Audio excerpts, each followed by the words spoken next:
What the is going on? This is the New York Hardcore Chronicles Live. I'm ready, you're ready, we're ready. It's the New York Hardcore Chronicles Live. Let's go. Good to see everyone. Feel like it's been a long time. It's been a long time since I rocked. It's been a long time since we did the New York Hardcore Chronicles Live. What's going on, man? Don't hate me because I'm beautiful. Okay. Ciao. Good to see everybody out there. This is the New York Hardcore Chronicles Live, and we're going to do some cool shit today. That said, I want to dedicate this show. Let me clear the deck. I want to dedicate this show to someone that passed away, David Castillo. Some of you may know him. This show is dedicated to David. His name is going to come up later. He was a key player in some New York hardcore in the 90s. Condolences to his family. Our prayers are with them. Rest in peace, David Castillo.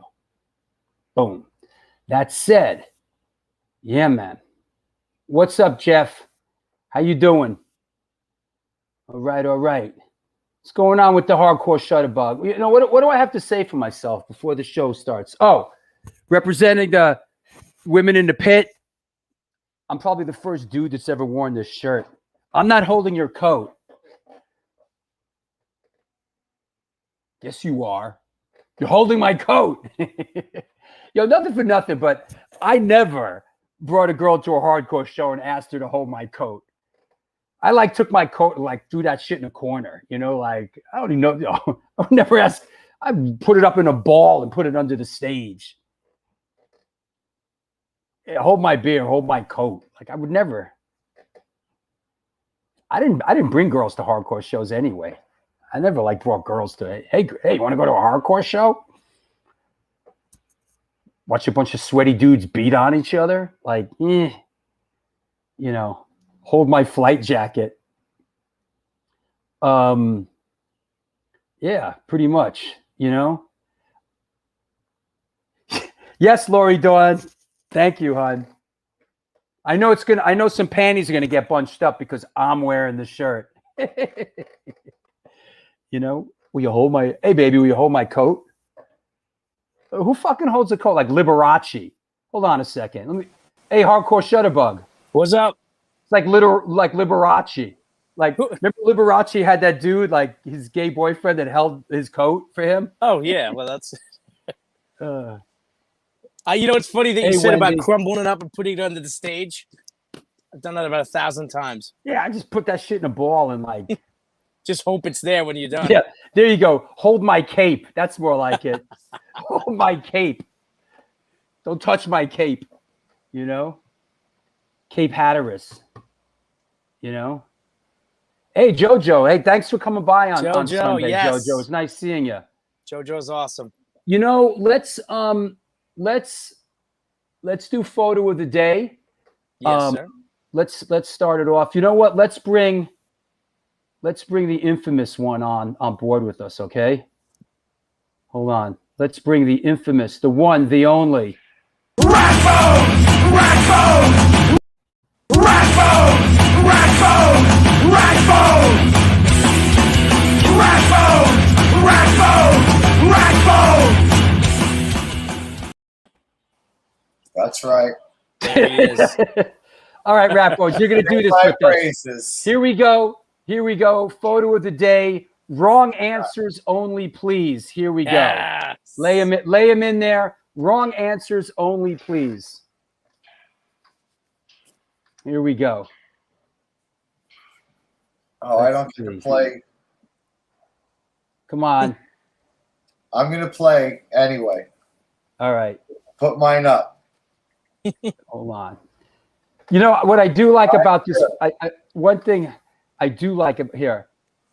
Stand back, I lost my contact. Bob Marley and the Skinheads. That's good. Come on. It's coming through. Put it up. 1 million BC. Is this a samba concert? 5 Fingers in the Machine. Rick James about to throw down in the pit. That's okay. Super freaky. A formal dance at the sock hop. Okay. Come on, Cheeky. Milli Vanilli. Come on, Cheeky. Come on. One Flew Over the Cuckoo's Nest. Okay. All right. New York Hardcore Zumba class. I'll tell you what. No, you know what? You know what? Lords of the Dance.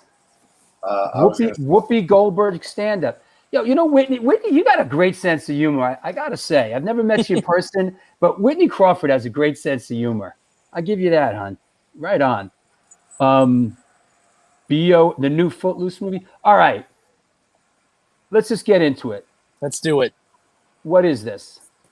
This is Ground Zero at the A7 Rampage Fest 2, which was this past Sunday, and long overdue return of live music at the A7, and just an incredible day. The kids, as you can see, everybody was right back where they belonged. It was really just Crippled Urn, Enziguri, Antidote NYHC, Silence Equals Death, Necrotic Society, Diamond Dogs, and Serial Poets. DJ Governor. DJ the Governor, that's right. Hey, I want to point something out in this photo here. See the dude on the left, all the way up top? Oh, that big giant guy. Yo, that dude was like Bam Bam Bigelow in the pit, He was like a pro wrestler in there. Bro, it was like slam dancing with Bam Bam Bigelow. that dude was off the hook. I want to point out that direct center catching the elbow in the face there.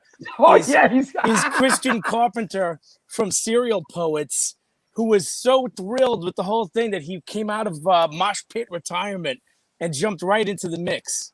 You know who was representing hard all the way on the left there? That's Alex Sabatini from Necrotic Society, all the way on the left there. Yo, he was ripping it up for everybody. It was great. Wait, here's another shot. Here's a shot of him actually playing in Necrotic Society. But you got to give special credit to somebody that's got he's going to play that day, and he's in the pit before and after his band plays. Oh yeah, I love this band. I think that girl, she just like unleashes when she's awesome, man. She's so quiet and friendly, and then she gets up there and all the demons come out. Yeah, she rips, man. Yeah, that's Courtney. Courtney rips. Courtney is awesome. Yeah, the whole band is I'm great. A fan. It was just every band delivered. It was such a fun day, and everyone came out. You know, it was a blast. It really was. Vinny Stigma was in the house. You know, it was. And this guy here was, of course. This guy was doing his thing, right? No doubt. There he is. Yo, it was a glorious day, man. It was good. I said great shirt, by the way, I'm actually going to say it again. It really reminded me of like the pictures I seen in the early punk scene in England, how all the kids just hung out. And to know it was only going on right there in New York City. Like, that ain't back, but it's back at A7. It's pretty cool, you know? Love the Planet of the Apes shirt, by the way. Yeah, it's a good shirt. I had a great time talking with all the kids, and all the bands were great. You know, it's a great hang, man. Seeing Frankie Too Far, seeing old friends, and no problems, no hassles. It's an awesome day. And this guy, too, I was going to just mention that his banners are incredible, man. That guy, he really does some really cool shit, man. I really like that A7 banner. You know what's he interesting? Really does. You know what's interesting? I wanted to mention this. This is sort of off the cuff. You know, hold on. I have this other. Where is this other sketch? Ray's sketch. Yeah. So, hold on. Let me get this together here because this is interesting. He's very circus banner, but like punk rock style. You know. Yeah. Yep. There's a lot of kids now that are coming to hardcore shows, or maybe it's just hardcore shows that I'm playing or that I'm putting on, but people are coming to do art at the hardcore shows. Yes. It's really interesting. It's like people come and paint and people come and sketch. This is like a new thing. It's like multiple people at the shows doing this stuff. And I just got this the other day from Ray C, and she sketched all this out the other day at the show. And like, see if you could recognize me in this thing. And like, this is a 22-year-old did this like while watching. I mean, that's got to be you eyeballing everybody, right? Looking off, seeing. Yep. Yeah, she's amazing. I saw her. She was at the Kingsland show as well, and she showed me her notebook, and it's like, it reminded me of like when they have the artist during like Supreme Court, they draw the whole scenario as it's going on. It's a really creative way to do it. Yeah. Yeah, that's really cool. Really interesting. Really interesting. Like, this is like a new thing. Like, people like make art while the other art is going on. It's fucking killer. Yeah. I'm not mad at it at all, man. I like it a lot. Here's what inspiration comes from, right? It's like, I'm seeing the other guy doing the banners, instead of being like, oh, I should be doing that, I'm gonna do another one. Yeah. If you want to recreate, get into creativity. There they go. Frankie Too Far, Vinny. Yeah, it was good. The governor and the Godfather, right there. No doubt. Listen, I've said this before. I love Sid. Sid's my dude, but I'm a big fan of Frankie. Frankie is my favorite DJ. He plays that. He plays all that reggae stuff, and all that real skinhead thug shit. I like too. I got a shout out. He's also an excellent photographer. By the way, he is. He is. He doesn't, quietly, like, he's not out there all the time, but he always takes great pictures. Well, that's what I love about Frankie Style. He's like a silent assassin. He's like a Renaissance man. He's there, man. Love that. Look at that. Some of my guys. Nice. That's the face every bass player should be making, by the way. Yeah, he's meaning business right there. I'm lucky to be in a band with these two guys, man. I mean, I did love when you were yelling at the people out the window. That was great. Yeah. Mac Ray is a hell of a drummer, man. Those guys. Yeah. Here's my last shot, and I want to shout out Larry Kelly, who's in the back there, watching. Where are we? Come on. He's in the back. There with the camera, and I'll send you that footage tonight. Oh, awesome! I can't wait. In fact, this is awesome. There's my drummer again in there. Yep, everybody's having fun. That guy on top of the crowd, I think his name is Rob. That guy has been. I've been seeing that guy for years. The guy flies through the air, and he's just always. He was at Tompkins Square Park. That guy just knows how to have fun whenever he goes to a show. He really does. He just puts his own self-safety to the side and just goes for it. I like how he's got a sweatband on. Yep. You know what I mean? Like a sort of like a flash dance, sort of like Jane Fonda workout type of sweatband. Like Olivia Newton-John. Like in other words, like, yo, I know I'm going into the pit. I'm going to work up a sweat. I got my workout gear on. That's it. Well, it is a workout. How hot was it in there when we started and they said, "Oh, the air conditioner guy's not here yet"? Oh, dude, my God! There was no air conditioner back there for the day. I thought it was. My room was cool. My room was cool all day in the back. Yeah, you had it good over there, man. Oh my God! We were a show within the show back there, and we appreciate all the support from everyone. Hold on, yes.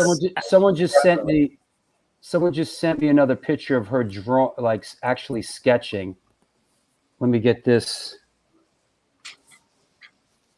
Yeah, Ray and her friend. There was a guy with her. They were both doing really good stuff.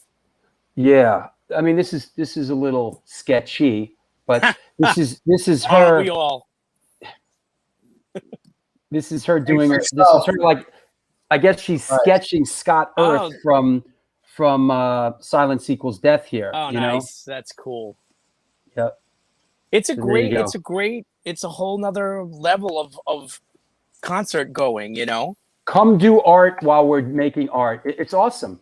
This is a new thing. This is post-pandemic. Like, people come to the hardcore shows to because it's a creative, energetic, vibrant space, and they come to the hardcore shows to create their own art. Yeah, I mean, remember, like, you know, it's like I like art this a class. lot. I think it's great. Get off my lawn, you kids. Drew Stone The supports three your Cs. scene. And I gotta listen. C's. Creativity creates creativity. You know what? I gotta say, let the haters hate, man. We're creating things, man. No doubt, man. I gotta just take a minute to thank you one more time for the other night, and to thank everybody, because after all this time, finally got to bring the band in there, and the kids were absolutely phenomenal and just gave us the most amazing time. And everybody in Serial Poets just wants to say a big thank you to everybody who was dancing. All right, Skipper. Let's not get crazy, bro. Being grateful here. All right, but not allowed to say thank you. You can say thank you, but don't make me feel.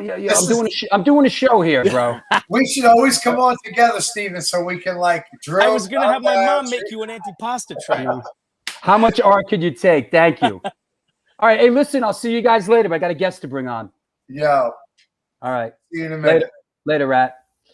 All right. Well, there you go. This is the New York Hardcore Chronicles Live, and we are sponsored by New York Hardcore Comics, The Organic Grill, The Texas Silver Rush, Chain Reaction Records and Skateboards, DTFM Vinyl Distro, Generation Records, and located in Corpus Christi, Texas, Chacho's Tacos. They opened their door in 2001, home of the almighty Chacho's Taco. They cook up an incredible home-style Tex-Mex food, and this month they're celebrating their 20th anniversary. They've been supporting underground music since the beginning, and in their own words, we ain't stopping anytime soon. Touring bands that play Corpus Christi, swing by and get a home-cooked meal at Chacho's Tacos. We got you. The underground scene will never die. Please follow us on Facebook or on Instagram. Also, DTFM Vinyl Distro is a record store that specializes in underground music, punk, ska, hardcore metal, and more. Located in the heart of Fargo, North Dakota's industrial district. Shop in person or online at www.dtfmvinyldistro.com, where the motto is death to false metal.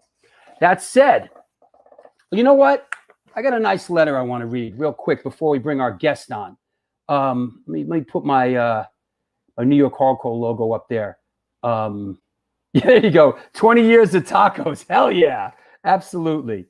Shouting out RS70 UGHC. Thank you for that New York Hardcore logo that we use in the show. Big graffiti guy. We need to do a graffiti show, right? That's overdue. I want to read a letter that I got. Once in a while, I read one of these letters that resonate with me. So here you go. Hi, Drew. I am an old New Jersey hardcore guy, and I really enjoy your show. I am one of your admittingly cheaper fuck patrons under the name Mr. Nobody. I have seen every single one of your episodes on YouTube, mostly reruns. Anyway, I enjoy the old flyers and images. I am also a saver of this stuff. Attached are a few flyers that might be of interest. The Garage Land one has a bit of historical value, as I believe it was Johnny Stiff's first show as a promoter way back when. I have more flyers, but I don't want to flood your inbox with too much nonsense. Thanks for everything. Sincerely, Armen Chaperan. Hey, listen, man, I goof around a little bit, but listen, I appreciate all the patrons and everybody that supports that show. I really do. We wouldn't be doing this right now if it wasn't for your support. So I bust balls, but that's part of the gag here, and thank you. I'm always blown away when I get a letter or someone reaches out to me and says, I've been watching all the shows, or I've seen all the shows. It's like, wow, that's incredible. I don't even know if I've seen all the shows, like, God, who watches this shit? I mean, I've seen some of them. Listen, my Drew Stone contract is running out soon, and I'm going to be done. Someone else could sign the Drew Stone contract and be Drew Stone for a while. With great power comes great responsibility. That said, let's bring on our guest. Today's guest is an American-born guitarist of Dominican descent, hailing from Corona, Queens. He's known for his work with the bands Demise, Asphyxiation, 25 to Life, Marauder, Madball, and currently ianis. Please welcome, coming at us from Neptune in the Garden State of New Jersey, one of the good guys, Mr. Rob Beto Rosario. Hey! What's up, Drew?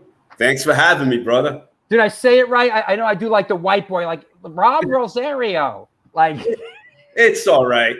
Yeah, you get a pass. I get a pass because I'm a white Jewish kid from Queens, you know? Yeah, it's all right. What are you gonna do? How are you, buddy? Good, man. You know, it's got some bad news, but I'm holding up, man, doing well. I appreciate you coming on. I know we had a couple other guests that were going to pop on, and the news of David's passing is just really, really heavy. And they decided that they didn't think they could hold it together. And I understand, man. You know, completely. Yeah. And we're going to talk a little bit about David as well. But let's jump into it. And listen, the theme of this show today is hardcore generations. We're going to have your son Kaden on. I think you're like, can you think of any other father-son like hardcore? Are there any other like? I don't know. I honestly, there probably is, but I can't think of any. But you know, with Kaden, it's funny because we've always exposed him to hardcore music since he was an infant. You know, and it's one of those things where, you know, we would be in the car, we'd have him in there and he'd be listening. After a while, maybe he's singing along some of the lyrics, but I was never really saying, hey, you know what, he's got to get into it. It's basically, hey, this is what I like. So I'm going to play it regardless. Hopefully, you know, he takes a liking to it. And I mean, he's as into it as I ever was, which is amazing. Makes me real proud. Got to shout out Stickman. What's up, dude? Look at this guy. Hey, Jimmy, you got to come and do the show one of these days. We got to talk about, you know, I want to. Oh yeah, okay. Here we go. Thanks. Anybody out there? If anybody out there, here's a good one.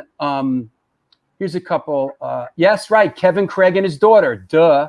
Right. Oh yeah, yeah. Right. Duh. That's obvious. What the Larry the Hunter, Kabula's son plays as well. Okay, here's Eddie and Wolfgang, but we're talking hardcore rap boys. You know, wait, where did I see? Oh, this one's a good one. Max Cavalera and his son. Yes, yeah. Insight, I believe, is the name of his band. Yeah. So let's jump around a little bit. You're born in Elmhurst and you're raised in Corona, right? Yeah, I was born in Elmhurst Hospital and raised in Corona all my life. Used to live on 111th Street right over there before Willets Point.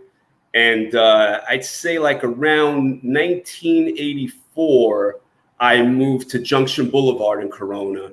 And that's in 1984. That's basically when my journey into being exposed to hardcore basically started. Before we jump into that pool, your father worked at Mama Leone's in Manhattan? He did, yeah. He worked the kitchen in Mama Leone's. So I always used to get good Italian food when I was a kid. A Dominican eating good stuff. Listen, that's arguable. A lot of people will argue with you whether Mama Leone's was good Italian food. Oh, I was young. I liked it. I was there. Oh, yeah, of course. Listen, of course. But Mama Leone's, for those that may not know, this was a New York institution. It was located in the theater district. It was sort of like a tourist. Is it fair to say it was like a tourist kind of thing? Yeah, it was.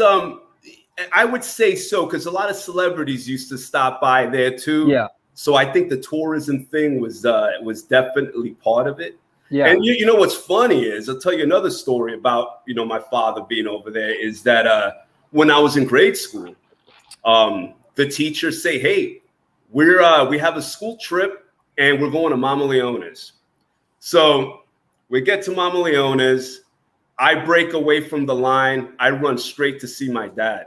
Oh, Now the teacher doesn't know where I'm at, and she lost me. She's freaking out, and then she runs in the kitchen. She sees me hanging out with my father over there, which was really cool, man. Really your dad sounds like he worked hard, man, for the family. Yeah, he did, man. He busted his ass. Seriously. Yeah.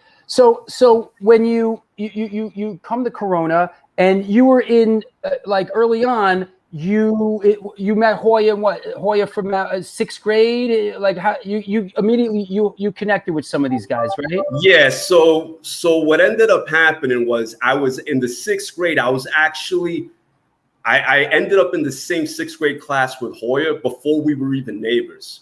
Wow. So I was living over there in 111th Street. We had the same class together.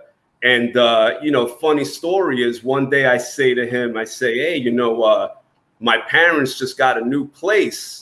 You want to take a walk and I'll show you where I live? He says, yeah, sure. So, we're walking back home from IS 61. And I get to the corner. I say, hey, dude, this is my block. This is where I live. He's like, get out of here. I'm like, yeah. He's like, I live across the street. I'm like, oh, shit, right across the tracks. And, since then, I mean, we've been, that was the journey right there. And who were your first musical influences?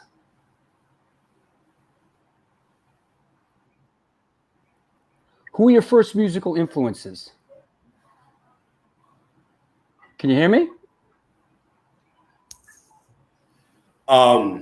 First musical, well, when I was a kid, I used to listen to hip hop, of course, like most kids, I would say. So, of course, hip hop, pop music. So I listened to like UTFO, or I listened to, stuff like even Prince back then, and a lot of merengue because my parents were playing that stuff all the time. But when I met Hoya, what ended up happening is that I was exposed from going to his house. I would hear the punk rock, the hardcore, and the metal coming out of his older brother Dave's room. And in the beginning, I said to myself, I'm like, what is that? I'm like, it sounds cool. But he was the type of guy, he was older than us. He was, I think he might have been a senior in high school. He would just come out to do what he had to do and go run back in the room. And I'm like, man, I got to get to know this guy. I got to, I want to find out what kind of music this is. And that was our first exposure to it. I mean, Hoya exposed to it before I was. But I would say that we got seriously into it together around the same time.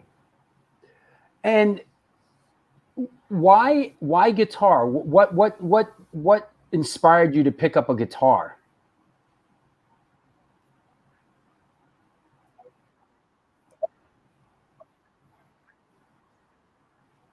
Can you hear me? Hold on 1 second, Drew. Yeah.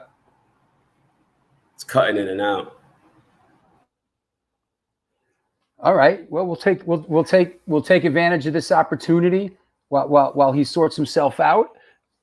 Generation Records has been a mainstay on the New York metropolitan area music scene since 1992. Today, they offer a diverse selection of new and used rock, jazz, indie, hip-hop, punk, hardcore, metal, blues, soundtrack, and reggae LPs, as well as T-shirts, posters, and other merchandise. They buy used record collections and music memorabilia and will pay you top dollar for them. House calls made for large collections in the tri-state area. Call or email generationrecords@gmail.com and follow them on Facebook or at Instagram. You know what? While we're here, I want to mention the next couple of shows coming up. See, we have the ability with this show to punt, right? This is what you call a punt. Coming up, next 4 shows. This Sunday, from Exodus and Generation Kill, Mr. Rob Dukes is coming on. Stoked for that. A week from today, Dave Scott Schwartzman of Adrenaline OD.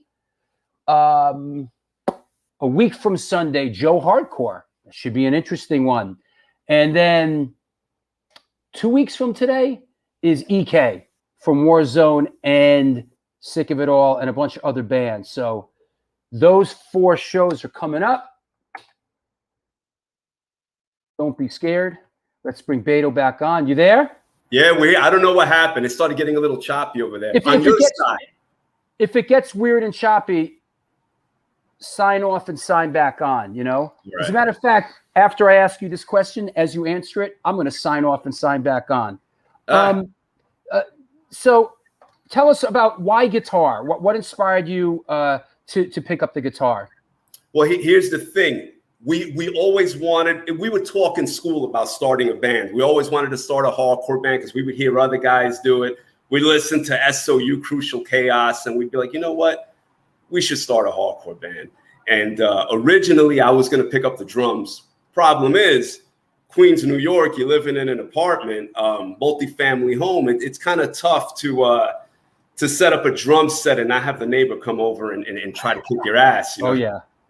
Yeah, so I decided, I said, you know what, I'm gonna pick up the guitar. I told my mom, I said, you know, I really want a guitar. And my mom says to me, you know what, I'll see what I could do.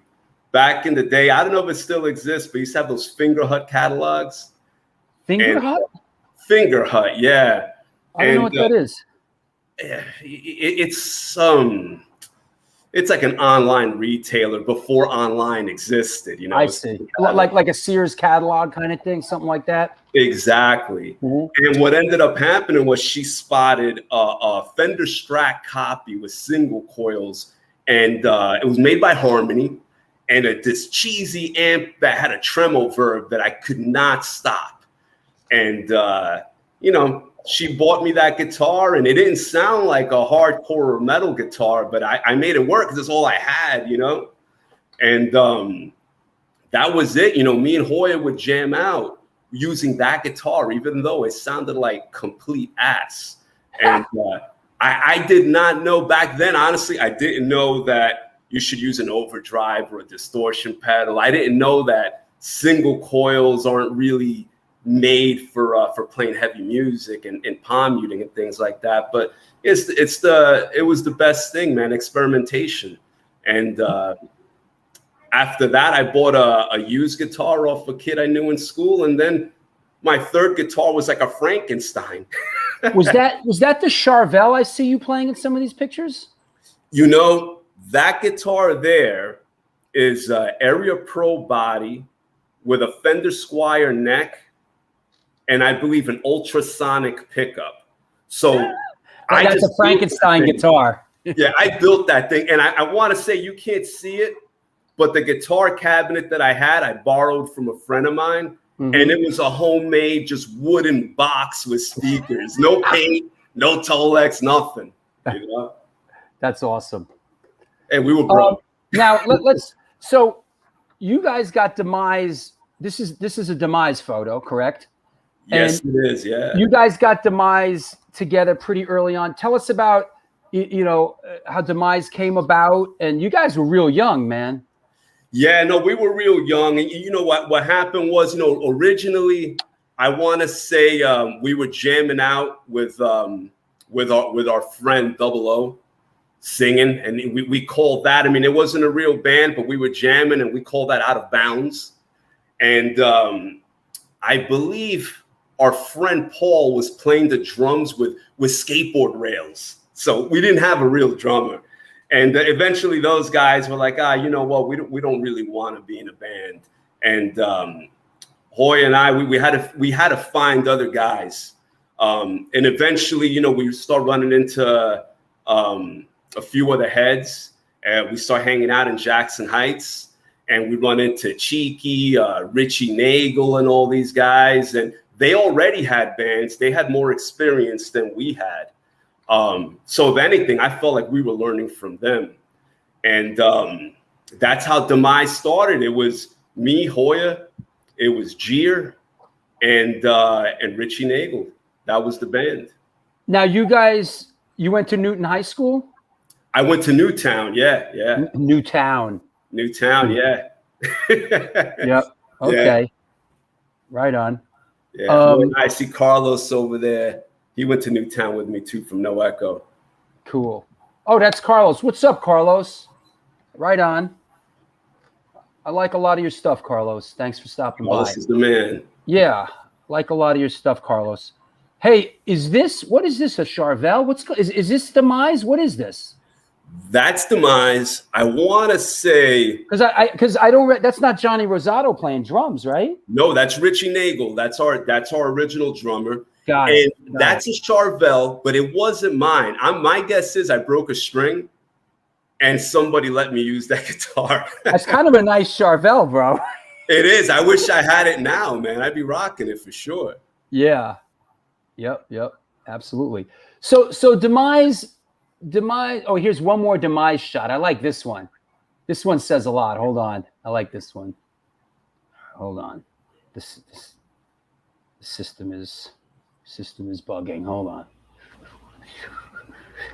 I love shows like this. Shows like this, the photos say so much, you know. It's like, what's going on here, bro? So this is a backyard show, I believe in Colts Neck, New Jersey. This was Jen Schaefer's backyard. Oh, that's Boppo back there, isn't it? Yes, yeah, that's Boppo. I believe Social Decay played this as well. Lament, Marauder as well, probably, I believe. And yeah, that's me, Cheeky, and Hoya. Yeah, I'm sure Chris Richie Rosette says great memory of Beto with Demise and Marauder in New Jersey. This is probably that. Yeah, that was a great show, man. We need more of those. These days. You know what I love the stage. I love this like the stage. Like you could tell they were building that stage like 5 minutes before you guys got on it. You know? Yeah, man. Yeah, Jen was making it happen back then, and yeah, Jen actually lives here somewhere around here too. So I still see her around. So Demise does a couple of demos, no album, and then you guys go your separate ways, right? It just lost gas? You know, Drew, the funny thing is that I feel like as the band got better, I think that some of the guys in the band might have got a little bored with it. We might have maybe kids kind of taking it for granted, you know. And with me, while I was doing Demise, I started doing asphyxiation. So I was really getting into the grindcore stuff, sure.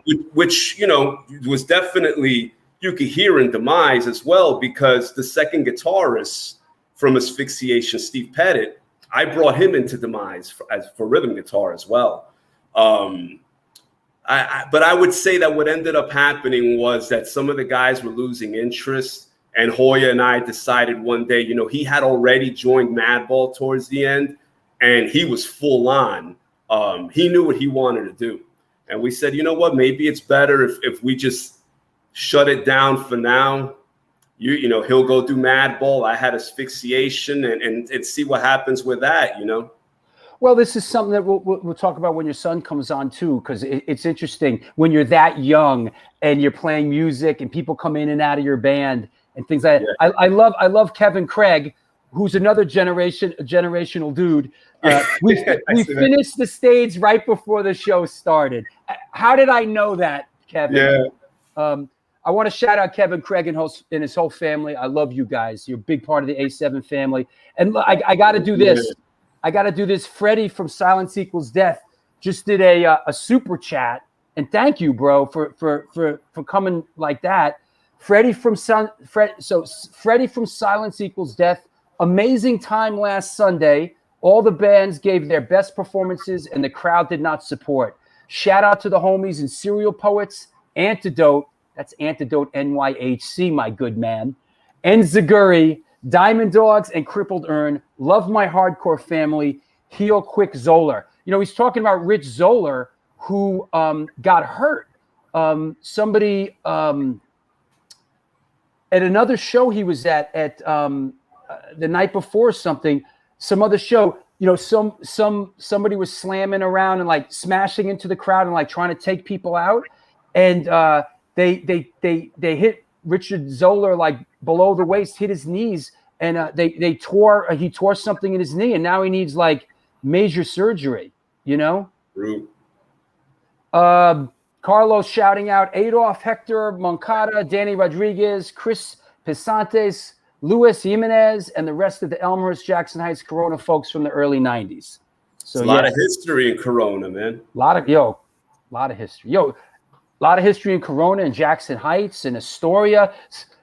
Yeah. Someone should make a documentary hardcore film about Queens. Listen, not too far away. I don't know if he's watching, but we also had Rob from Rest in Peace, has also lived in Corona. That's right. Richie from Sick of It All, I believe, was also in Corona as well. Yep. So let me make sure I got everything. Yeah. Okay. Good. I want to make sure I'm not skipping any photos. So you know what? Oh, I got a good one.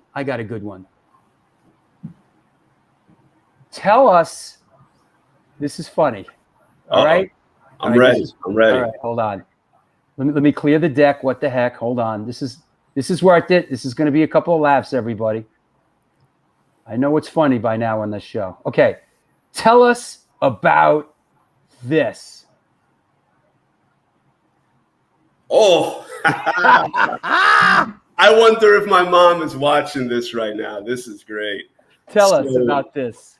I still have this Celtic Frost to Megatherion. So when I got this record, my mother ended up finding this record and flipped out, went bananas crazy. She, in her mind, she thought I had become a Satanist. And I believe after flipping out on me that she had called some Hispanic, it's like a Spanish radio show host with like a priest or something, I believe. I could be wrong, but I believe that's what she did. And talked to him about what's going on with me.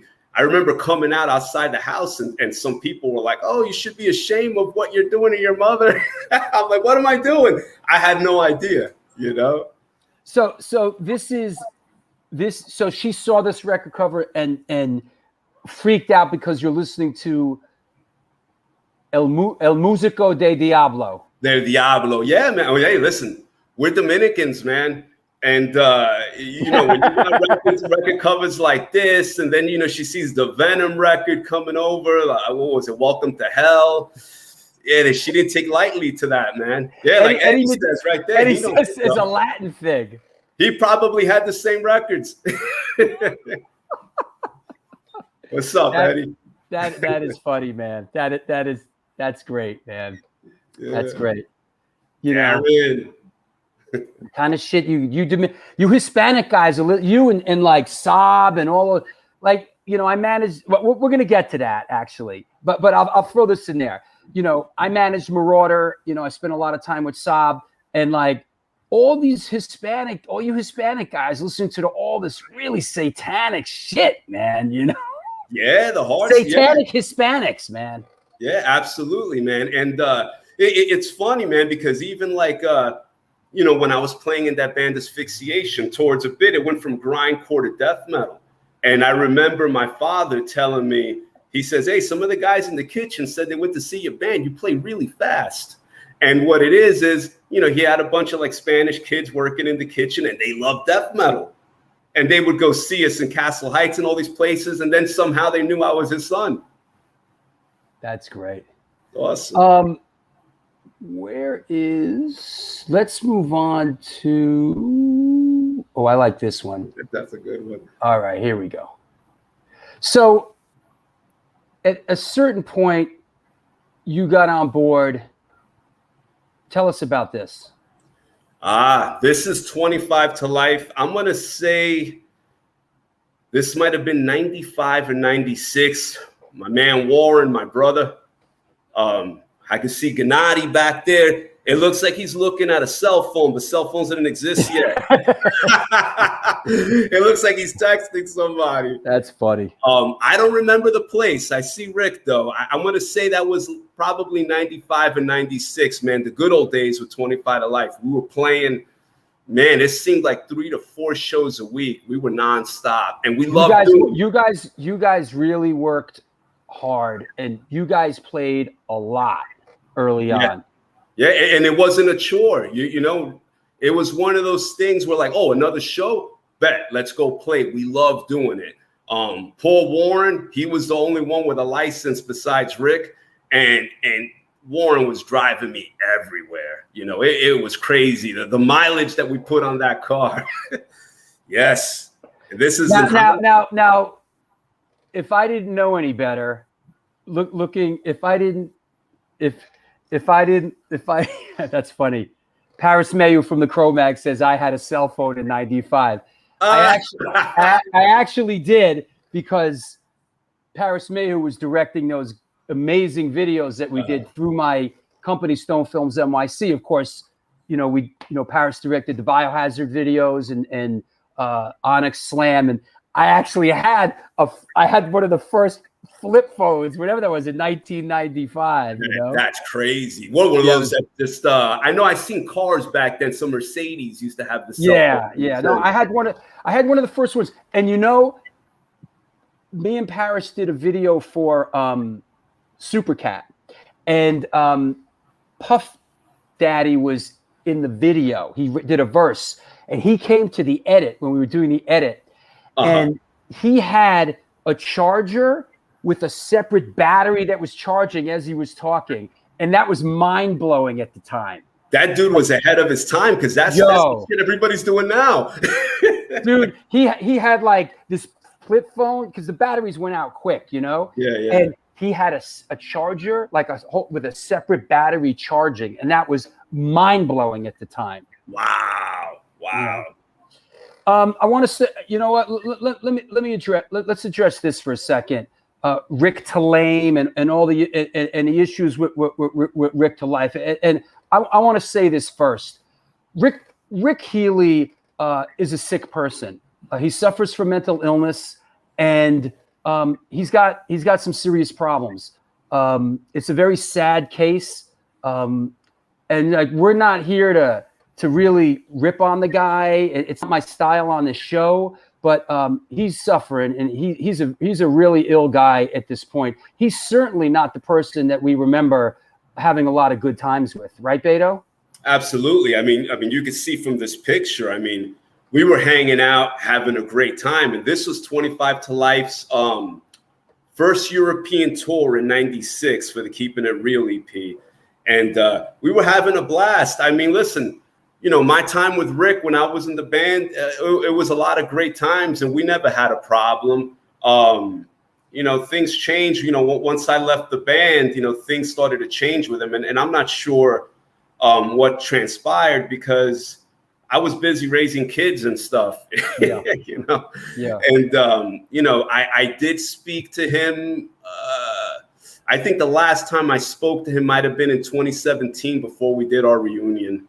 And it was one of those things where if he was in a good mood, things went great. And when he would lose his shit, you couldn't even talk to him. But listen, I wish him the best. I hope he gets better, because he didn't choose to have mental illness.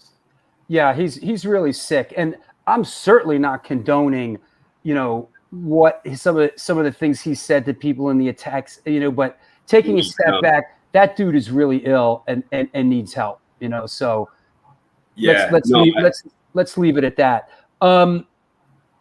This was really interesting when this went down here.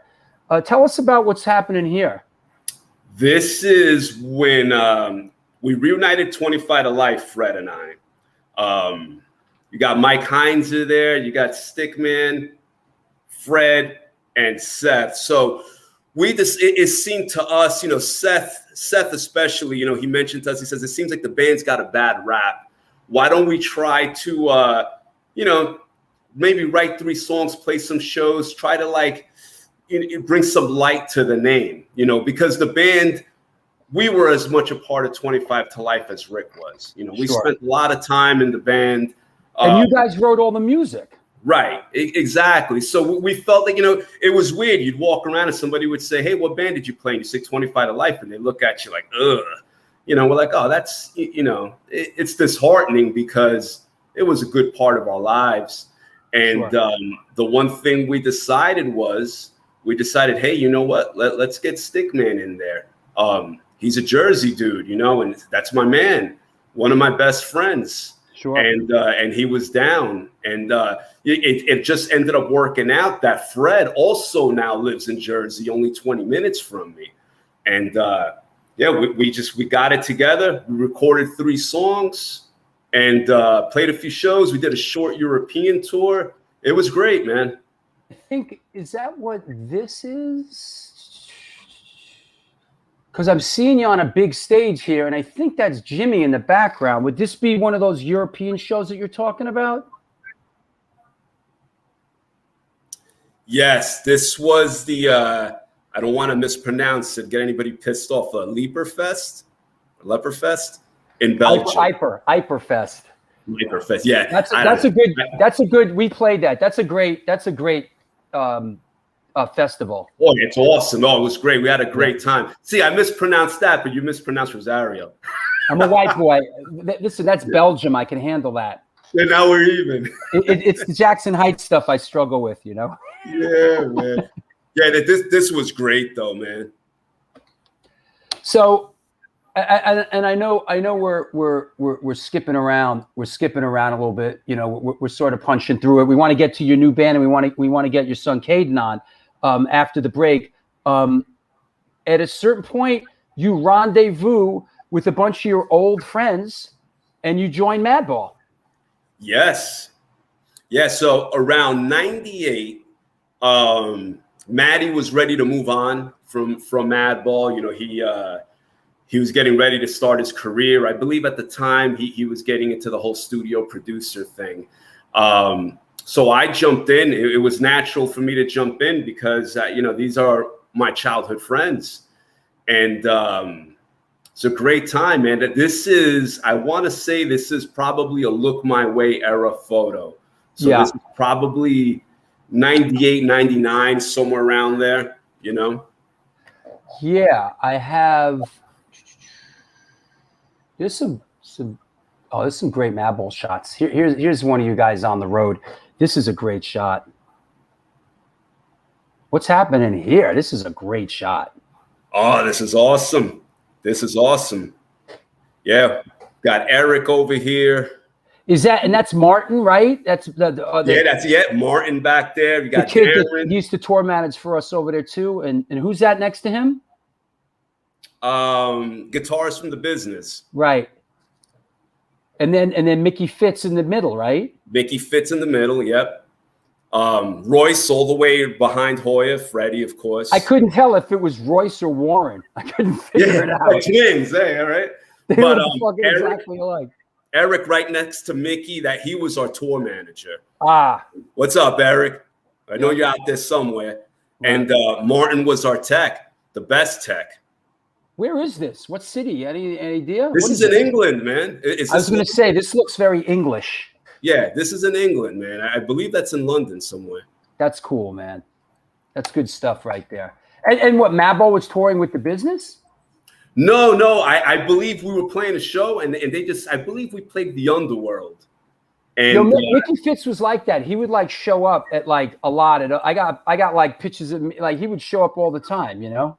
Yeah. They would just roll up, and we were just hanging out, man, having a good time. This is a big This is you playing with Madball at some at the Enormo Fest in Europe. Yeah, right. Which I think this was Wald Rock, but I'm not sure. But yes, this was a cool show, and I want to say by the angle of it, I mean, I don't know. I'm guessing that somebody took this picture with Darren's camera from behind the drum riser, but that's a cool shot. Yeah, that's a good one. Let me see. Let me get through a couple of the Madball photos. Here is, this is like, hold on. The system is, hold on. This is a photo of a photo. This isn't great, but it's still worth mentioning. Boom. Oh, yeah. I see Billy Bio in the middle.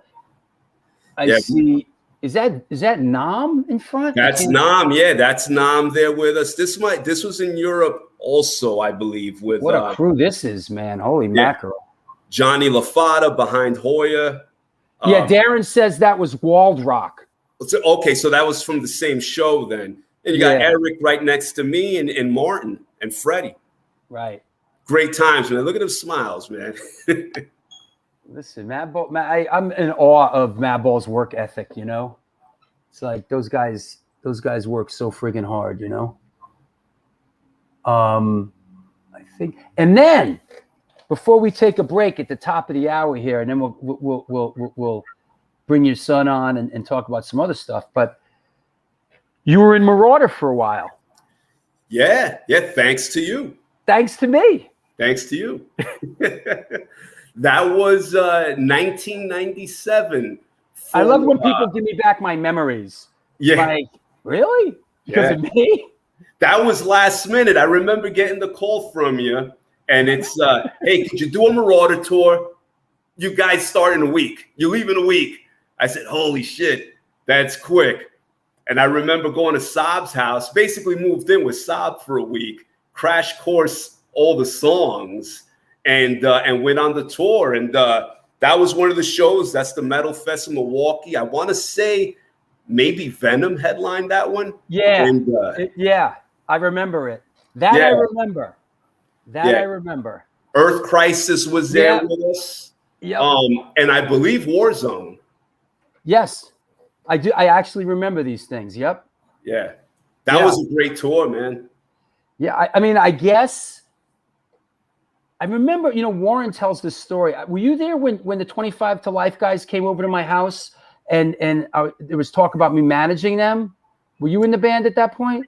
I was in the band. You know what? I do remember that coming over to your place. Warren tells a funny story how you guys came over and I kind of gave you the whole pitch and this is what I could do. I could do this and this and this, and we would do this and blah, blah, blah, blah, get this deal and I'll do this video and probably, and Warren tells the funny, as soon as you guys got out onto the sidewalk outside my house, you guys started arguing amongst yourselves and the whole thing fell apart.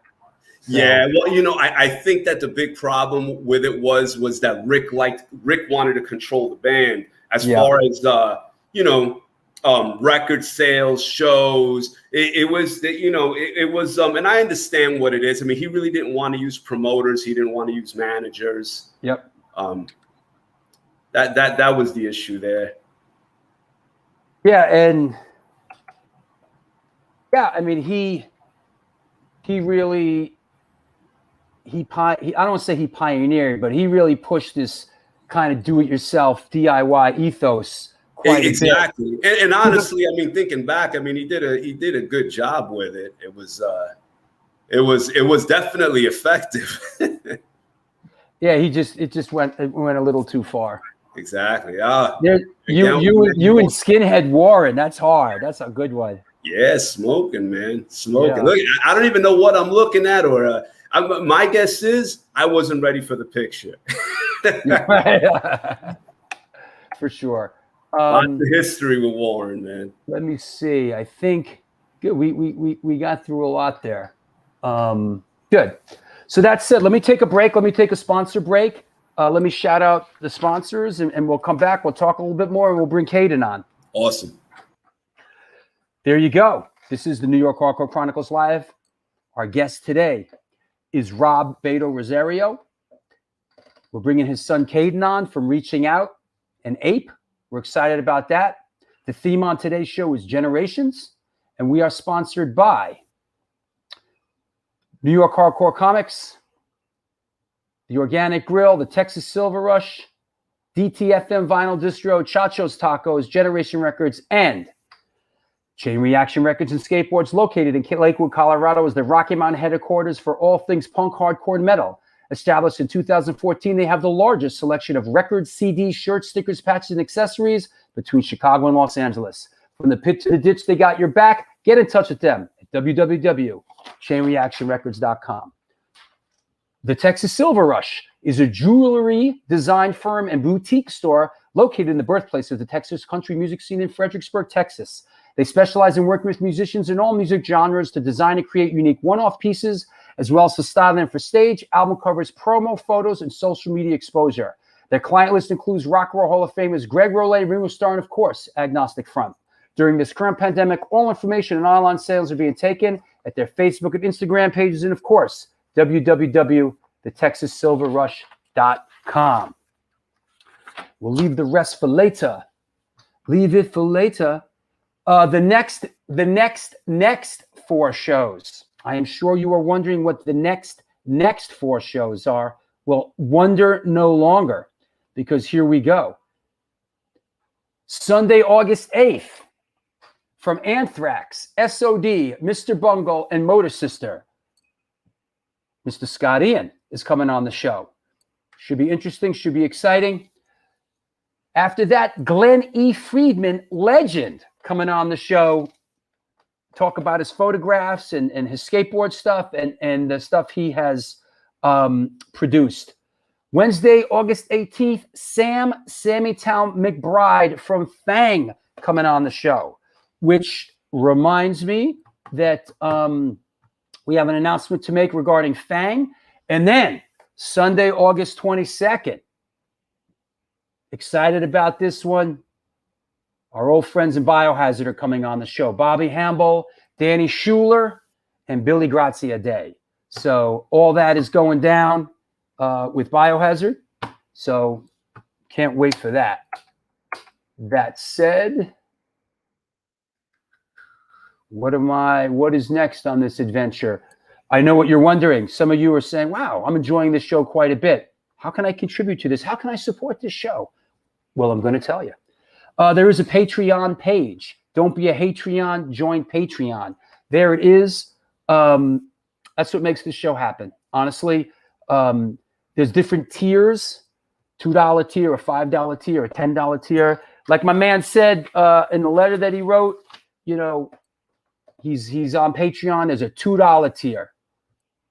Listen, man, if you can't afford $2 to support this show, I'll lend it to you. Should I go get my wallet? You want me to lend you $2 so you can support this fakakta show? I'll do that. There's also a PayPal address. Listen, I don't need to tell you. A lot of you have been watching the show a long time. Put a lot of work into this motherfucker. You know, don't be a lurker. Absolutely. Cheeky, it's coming, baby. It's coming, Cheeky. Yes, Bobby Hamble is got a laptop and he's coming on the show. Yes, the Biohazard show will be a banger. Absolutely. Yes, Roy Ramon. Scott Ian is coming on the show. We're excited about that. You know, Scott Ian, good dude. Chucky, good seeing you Sunday, Drew. Great set as always on Sunday. Chucky, listen, it was good seeing me, but it was great seeing you. And it means a lot to know that you're out there, man. And you guys look like you're having fun out there on the sidewalk. I'm surprised. Did you really even come in to see us play? You guys posted up on the sidewalk the whole day, you know? Where's my $2? What's happening? Yo, Ice Cold Killers represent. What's happening, Joe? Rumblers represent. There you go, Ray. Spend stimulus money on the New York Hardcore Chronicles. That said, what else do I got here that I need to announce? You know what? Let's get crazy. Let's get a little crazy here. Where is... All right. I'm going to get a little crazy. I'm going to make a show announcement. All right? This one hasn't been announced yet. So we're going to make this announcement right now. All right? Sunday, August 29th. Let me get this off too. Everybody got that PayPal address, you friggin' bums? Come on. Here we go. Let's get that off. Let's get off. Sunday, August 29th at 3 o'clock in the afternoon. From DIYing Breed, The Coffin Daggers, Hellbent, Reagan Youth, Chaos UK, Sacrilege, and Nausea. Mr. Vic Venom is coming on the show. Punk legend, Mr. Vic Venom, coming on the show. So there you go. This will be a good one. This guy's was there. I was there. You know? So there you go. Upstate Rick, best $2 I spend every month. Thank you, bro. Appreciate that. Yeah, man. Vic Venom coming on the show. Don't be scared. Here comes Vic Venom. And the last one, Joel Ghostin. This will complete today's program of shit that's coming up on the show. Joel Ghostin coming up on from Pigface, The Undead and Electric Frankenstein. He's an author, interesting dude. So yeah. Nausea, finally, I've had multiple people from Nausea on the show already, bro. pretty much had everyone from Nausea on the show ever. I mean, Amy hasn't been on, but we had Roy Boy, we had John. Listen, you know, yeah, man, Vic is coming on. All right, I think I covered everything, right? Let's bring Beto back on. Make sure I'm all set. Hey, bro. What up, man? I'm back. Hey. It's pretty casual, you know? Yeah, man. How's Casey doing, man? She's doing good, man. She's watching from the living room. Hi, Casey. Say hi. Oh, I heard her. Wait, Yeah. you know what? Like, you know, I thought about this before, right? I thought about this before. It's like we're bringing Kaden on, and like you sent me a bunch of like baby pictures of this poor kid, right? And it's like, here he is. We're bringing him on this hardcore show. It's like, hey, look at it. Yeah. It's supposed to be hardcore. Yeah, man. These are all the baby it's pictures. supposed to be hardcore. That said, let's talk about the new band before we bring Caiden on. And Ianis. Ianis, yes. Ianis. Yep. So, hey, listen, we're on it, Cheeky. that's Carlos, right? Carlos, excuse me. We're on it, Carlos. Here we go. Tell us about it. So Ianis was a band started by Frankie. Frankie was the original bass player in 25 to Life. Frankie and Harry started it. They had Nick Benetos from Cold Front was on guitar, and Cheeky singing. And Cheeky, you know, these are guys that I've known since I was a little kid, a teenager. Harry, I played in 25 to Life with Frankie, and then Cheeky in Demise. Those guys, they cut a record. It ended up that after a while, I don't know the full story, but I'm guessing they recorded the record. COVID slowed some things down.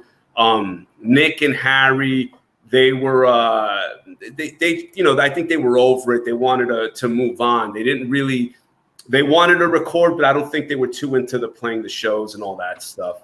So I was approached by Frankie, you know, asking me if I wanted to jump on board and take over for guitar duties, and of course I said yes, because again, you know, some of my best friends from my childhood. It's a pleasure to be in a band with them. You know, it's just like old times. You know what? I can relate, because we're at a point in Antidote, NYHC, that like I'm playing with guys that I truly love and like really like hanging. Oh, I think we lost you, Drew.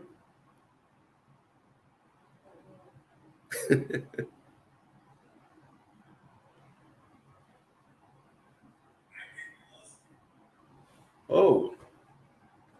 All right, guys. Well, I'm taking over. We'll wait a few minutes for Drew to come back. I'm back. There he goes. I was kind of ready to take over your show, bro. It happens once in a while. Yeah. You know what? It very rarely happens up here in New York, but it happens when I'm down at my desk. I was gonna start doing tricks. Listen, man. One thing now, I don't get upset about anything anymore. I'm like, oh, good, the show blinked out. Cool. Like, whatever.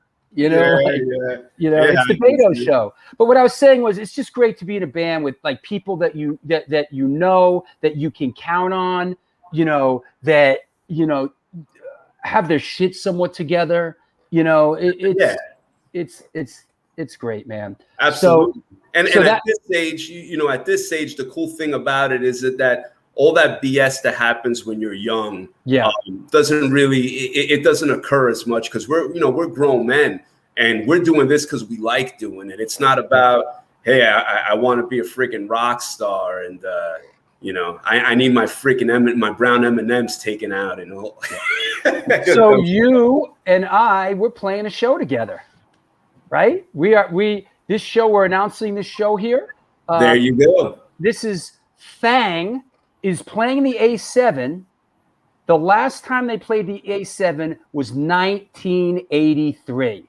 Wow. So Fang is their triumphant return to the A7 38 years later, we're on the bill. The Last Stand, Scandato represent. Joe the Tick, Ice Cold Killers, and you guys, and Nothing But Enemies, who are on tour with Fang. And this is your first show, right? Tell us about it. Yeah, this is going to be crazy. The crazy thing is, so you said Fang last time they played was in '83, so I was 10 years old the last time they played that. Holy shit, dude. That's crazy. That's awesome. Yeah, so for this will be our first show, and right now what we're doing is, I'm new in ianis. We've got John McClellan in the band playing drums, and we're basically just getting everything tight for this show. No better place than to break ourselves in than at the A7, Yep. the home of hardcore right there. That's awesome. It's a pleasure, bro. Yeah. So the A7, is back. This is the September show. It is Fang, Antidote, NYHC, The Last Stand, The Ice Cold Killers, ianis. There you go. Ianis. Listen, who's fucking behind naming a band that nobody can fucking pronounce? Who's behind that? Cheeky? No, that's it. That's Frankie's name. Frankie came up with the name. We're gonna have to get him on here and say, bro, we got to figure out. Maybe if we put a little line, maybe make it into syllables, maybe it'll be easier. Right. Yeah. Oh, Sid. Wait, Sid. Yeah, man. Yeah, Cheeky. Everybody's psyched. Sid, the kid's crying about. Don't see my name on the flyer. I guess I got fired too. Oh, Sid, you want to DJ now? I thought maybe you'd be, Oh, you want to DJ this one? I thought maybe you'd be a little too busy with your band, so I didn't want to bother you with it. Uh-oh. Jesus. We gotta get him in there, man. No, Sid knows. Sid's good, man. Sid. All right, so let's do this. Our next guest is an American guitarist hailing from Neptune in the Garden State of New Jersey. Yeah. He is one of the bright new young faces coming out of the New York hardcore scene these days, and is known for his work with the bands Reaching Out and Ape, all proven equal. Please welcome A7 Rampage crew represent Mr. Caiden Rosario. Hey, man. Oh, what up, Drew? Buddy, what's up? How are you? Good. How are you? I'm good. Are you excited? You guys just let's kind of ease it. You know what? Let's jump on this right now. Let's just jump right in on this. I want to congratulate you. This is exciting. You guys are on both shows. Reaching Out is on both shows with H2O. Tell us a little bit about it and how did it come about? Yo, so we're beyond stoked about it, but Toby Morse reached out to us, no pun intended, like 6 months ago, and asked us if we wanted to play. Well, at first he asked if we wanted to play a show in Jersey, but the club was 21 plus. So when the promoter found out that none of us are 21, he said we can't play it, and then we ended up getting hooked up even better, and now we're opening for them twice in New York with Cruel Hand, Fahrenheit, Shutdown, And I know you're a big Fahrenheit fan, right? Yo, I love Fahrenheit. Like when I saw, I was messaging Lenny yesterday. That's awesome. Insane. That's an awesome bill, man. All those bands kick ass. Yeah, absolutely. And this is a good look for you. Good look for you guys too. And I'm just real happy that you guys are like getting out there and you guys are on the A7 comp that we put out, and the comp's a big hit, and people are hearing your music, right? That must be cool. Yeah, I know it is. And how old are you? Are you 14? I'm 15. 15. Barely. Like last month, I turned 15. That's exciting. That's exciting, man. Barely 15. That's awesome, man. To be 15 and having fun playing music, man. I didn't get going until I was Reaching Out. Joe from the Ice Cold Killers says, "Congratulations, Reaching Out." Thank you. We love you guys. You're part of our A7 family. So So let me ask you. So you came up like. I'm not going to ask you if you grew up in a musical household, because obviously, Oh yeah. to some extent you did. But what are your early memories, and how did music come into your life? I think the earliest memory for me with hardcore music is listening to Leeway in the car with my parents. And yeah, I'm trying to think what Leeway song. There's a video of me singing the lyrics somewhere. I was like 6 years old, 5 or 6 years old, something like that. Well, you sent me that video, didn't you, Beto? I did. Yeah, he might have been younger than that. Babe, how old was he in that? 3 or 4. He was 3 or 4. Can I play this? Hold on. Let me see if I can play this. I mean, not to embarrass you, bro, but let me see if I can play this. This would be interesting. Hold on. And this is, yeah, I can play this. This is, what song? This is Leeway Kingpin, right? No. Which Leeway song was it? Well, we'll hear it. Yeah, let's check it out.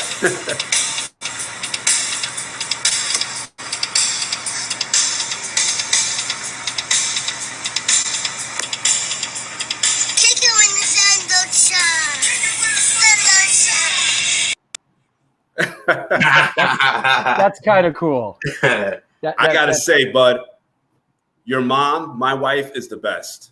I mean, the fact that I asked, I said, I remember there was a video of Kaden. I said, do you happen to have that? And she's like, oh yeah, I saved that on my phone. And here it is from so many years ago, you know? That's awesome. I mean, that's got to be 10, that's 10, at least that's 12 years old. And she's got it, and she's got it on her phone. Yeah, I'm like, how the hell is it still on your iPhone? And it's not the same iPhone. I like the shirt you're wearing here, bro. Poison. Yeah. That's hard, yo. I'd rock that shirt. I'd rock that shirt if I had it, man. Yeah, that shirt's fire. That's cool, man. That's a good one. So that's your first musical memory, and how did it progress? Like, how did things move forward? How and why guitar? Why guitar? I'll be straight up. My dad gave me his ESP Eclipse with like a Line 6 practice amp. I don't know how many years ago you think you gave me that. Wow. I would say maybe I gave it to you like 3 years ago, but it kind of sat for a year. Yeah, it sat there forever. And and I kind of gave up. I figured, I said, you know what? I don't think he's going to be into it. And one day I just hear the freaking guitar going off in the room, and he's playing damn good. And I knew immediately once I heard the way he was playing, the way he was strumming and picking, I said, you know what? He inherited the skill. It's not going to take him too long to start to get moving, doing his own thing. I mean, he wasn't reaching out. He wasn't even playing a year when he first joined Reaching Out. No. That's awesome. Crazy. Yeah. That's awesome. And yeah, you got the reaching out thing. You know, you guys got that rolling really fast, and I love your band, man. You know, I think KK's a great front person. You know, I love it, man. I'm a big KK fan. I don't know if you were there, but you know, I walked up to her at A7, you know, when we first started doing the shows, and I said, "When are you starting a band? We need more." Tell me about that. Yeah, we need more girls in hardcore bands. So that's I'm starting. I'm pushing the hardcore youth movement forward through intimidation. Hey, whatever it takes, man. Hey, Kaden, tell us about this other band that you guys have going now. Wait, you know what? And I have a flyer for it. And whoa. I have a flyer. This is the very next A7 show.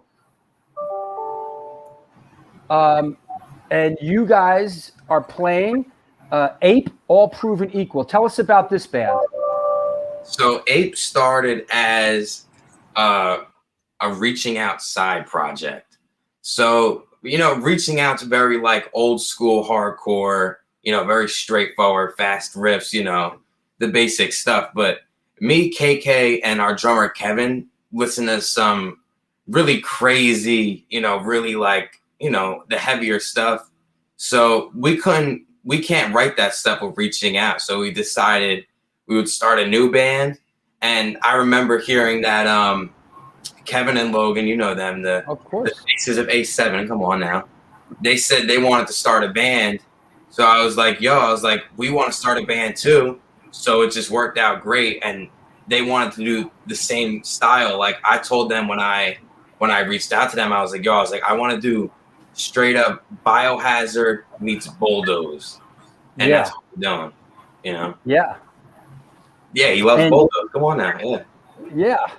And I was talking to Logan, and I hear that you guys do a Biohazard song, and we're talking about maybe I could come up and do like, the Biohazard song with you. That would be cool, And I said, do like what part would I do? The Evan part or the Billy part, And I guess Logan wants to do the Evan part. So I might have to do the Billy part.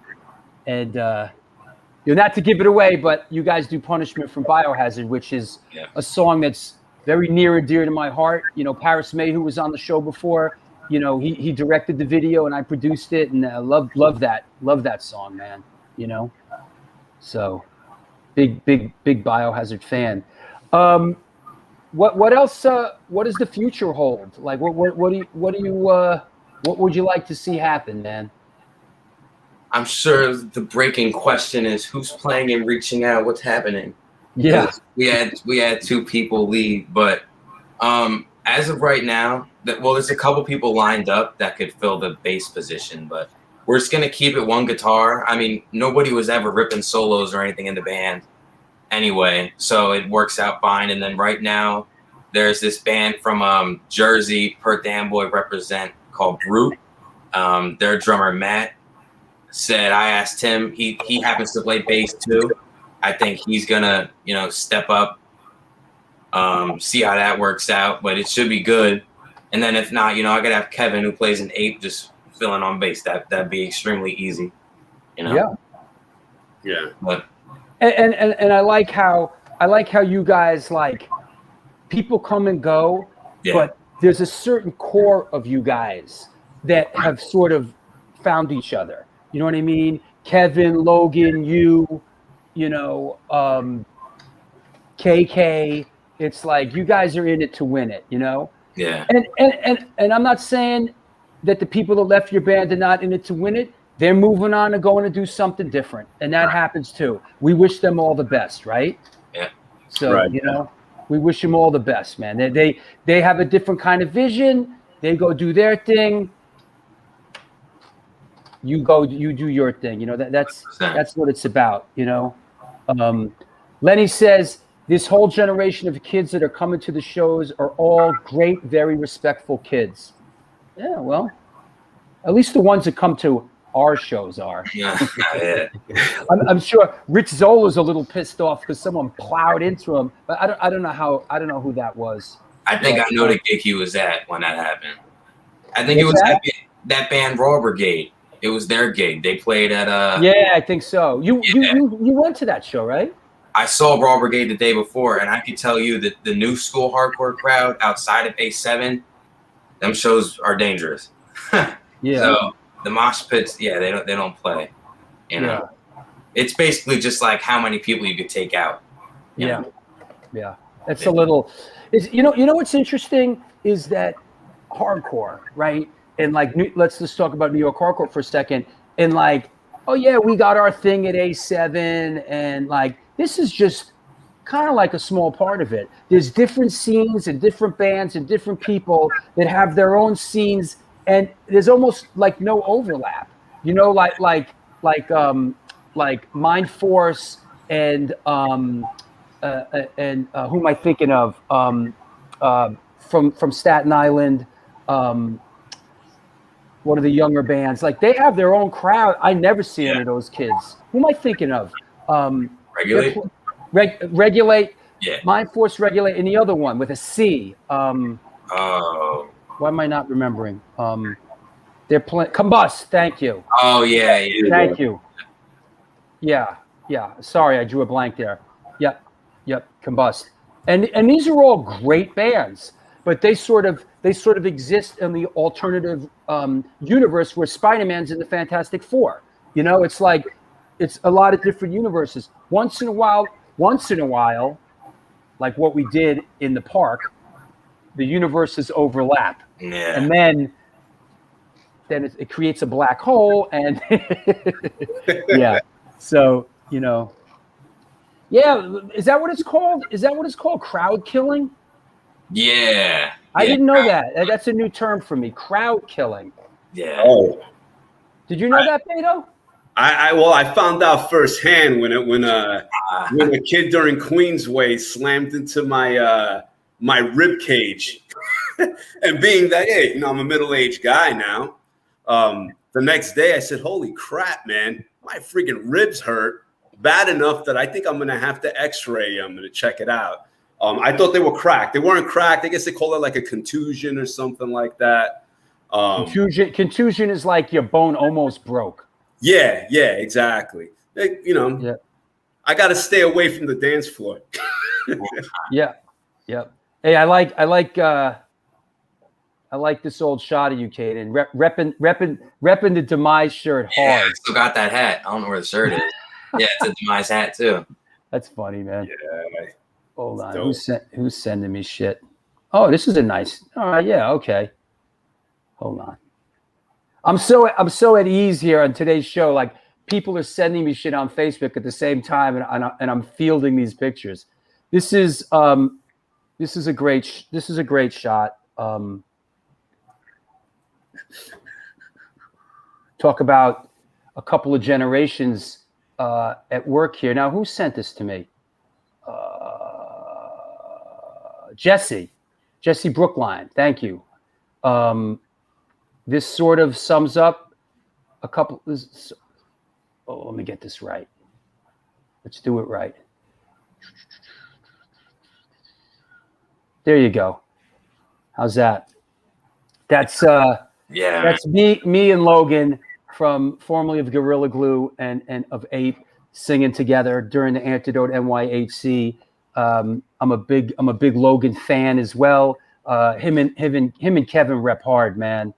You know, they rep hard, and I love when you guys are at the shows. And I think that there's inherently when there's a mix of young people and old people, I think both sides. I think the older people are like, wow, there's young people here. It's not old timers day. Yeah. And then the young people say, wow, oh cool, Vinny Stigma's here. That's cool. Right. You know? Yeah. Like I was mad when I found that I missed Stigma there. Come on. I was like, Stigma was here? Yeah. Stigma was there as well. Let me see what else oh yeah.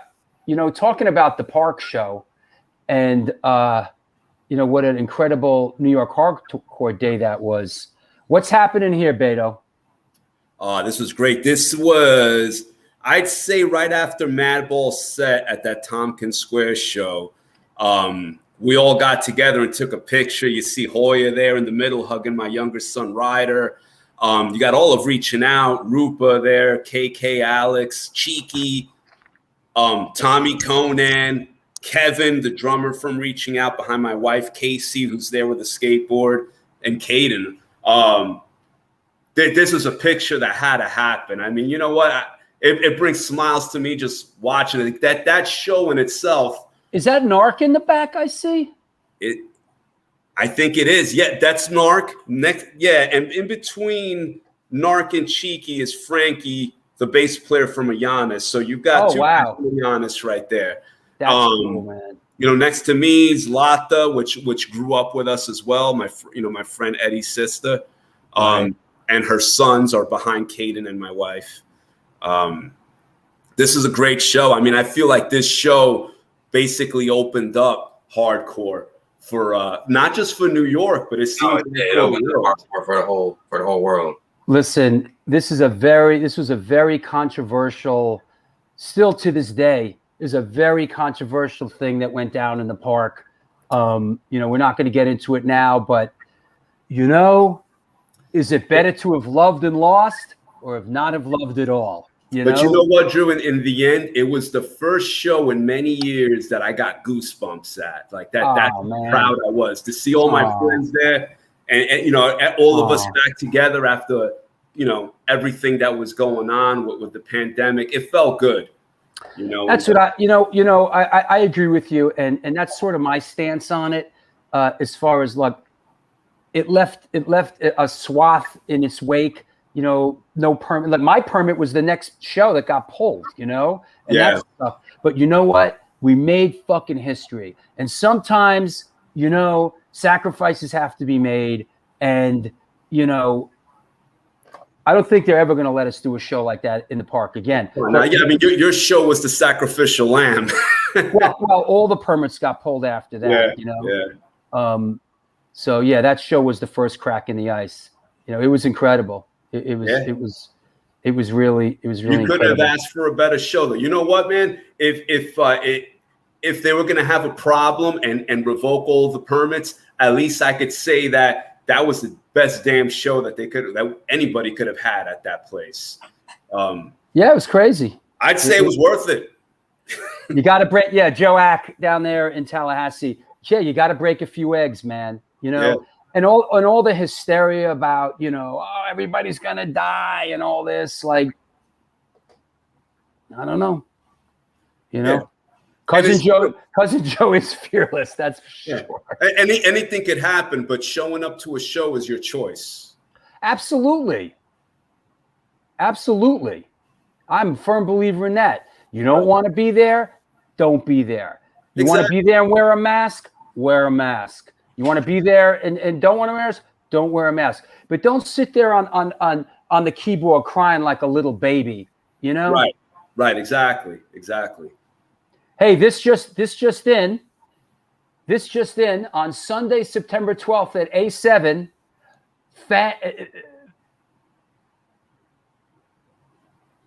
DJ Sid the Kid will be is now on the flyer. This hot off the presses. That was quick. Listen, man, we work quick over here, bro. we work really quick over here, man. So that would have took me like 10 years. Listen, all credit to Steven Messina, man. Steven Messina makes all that. And he makes our ugly mugs look good too. Yeah, he really does. Let me ask you about this, Beto. This photo. Is that your main Jackson these days? That no, you know what it is?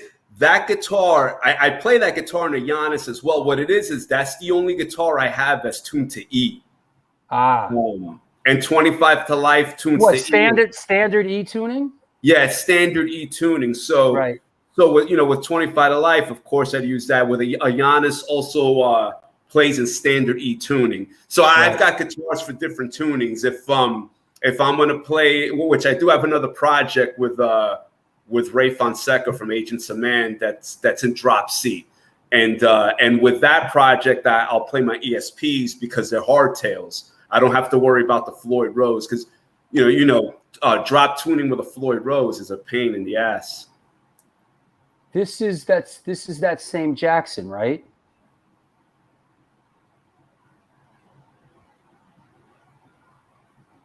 Yes. Yeah, that's the same Jackson. It's a great guitar, man. Yeah. I wish I had it 20 years ago. It stays in tune, right?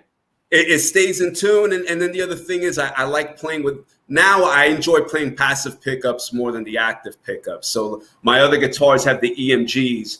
That Jackson has 2 Seymour Duncan distortions, which I like the feel. It's not so much the sound is different. I like the way it feels when I strike the strings, what I'm hearing. I feel like I have more control over how the guitar sounds with those pickups. Lenny says, get a Les Paul, you bum. I'm old, man. I have shoulder problems. That's too heavy. I know, right? What you got there, Kaden? Show us what you're playing, man. This is his. This is an ESP Eclipse with a broken string, but this is ESP's version of Les Paul. Yeah, I use this in Ape sometimes because I can. What's your main guitar, Kaden? This one right here. This is my favorite guitar in the entire world. Look, it's got an ianis sticker on it. yeah. Let me see the headstock. Oh, Yeah. there you go. An Ibanez RG given it to him by his uncle Stickman. Yeah. Is that right? That's right. Yeah. Yeah. And that's there's no Floyd. There's no bar on that, right? That thing stays in tune, I'm sure. There's right? a bar on it. There is. There Yes. is? I didn't see it. It went by so fast. Let me see. Oh, there you go. Yeah. Sure. Yeah. See, but he plays that guitar when he's playing in standard tuning. What I did with he likes using that guitar in Ape. Mike Dijon turned everybody in the hardcore scene on to this thing called a drop pedal. What's up, Mike? And what I do is when Caden plays with Ape, because I believe they tune down, I let him use the drop pedal. So you got to thank Mike Dijon because so the concept of the drop pedal. About this. The drop pedal is you hit the pedal and it drops everything down a full step, right? Right, or even farther, even further. Oh, really? If you need to. Yeah, it could go 2, 3. I forget how many steps. You could probably go up to 7 or 8 steps, but it starts to sound a little funky after a while. So I would say 1, 2, 3 steps you could get away with using it. I would think so, right? Yeah, anything beyond that, you're kind of playing yourself. But okay, Beto. Do you still have your JCM 900? If so, are you selling that POS? you know what? Believe it or not, I sold that piece of shit to the guys from God Forbid. So, yeah. When I joined Madball, they had Madball had some type of endorsement with Marshall, and I remember I moved on to a JMP1 rack, and I didn't need that JCM 900 no more, and Matt Henderson had the same amp. The thing was just made shitty. Volume drops. I know some people say, hey, you idiot, you need to change the tubes. But it was beyond the tubes. Something was funky with the way that amp was made.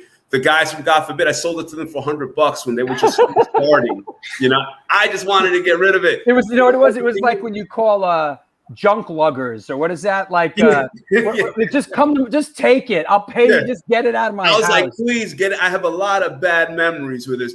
Maddie and I, we could have started a support group talking about those JCM 900s. Because when I first met him, when he was in AF, he sees me playing the JCM 900, and he says to me, so Beto, what do you think about that thing? And I go, honestly, I fucking hate this amp. And he's like, me too. Oh man. Now, hey Beto, being Dominican, did you grow up with plastic on the furniture? Let me say, let me Yes. say this. Let me get in.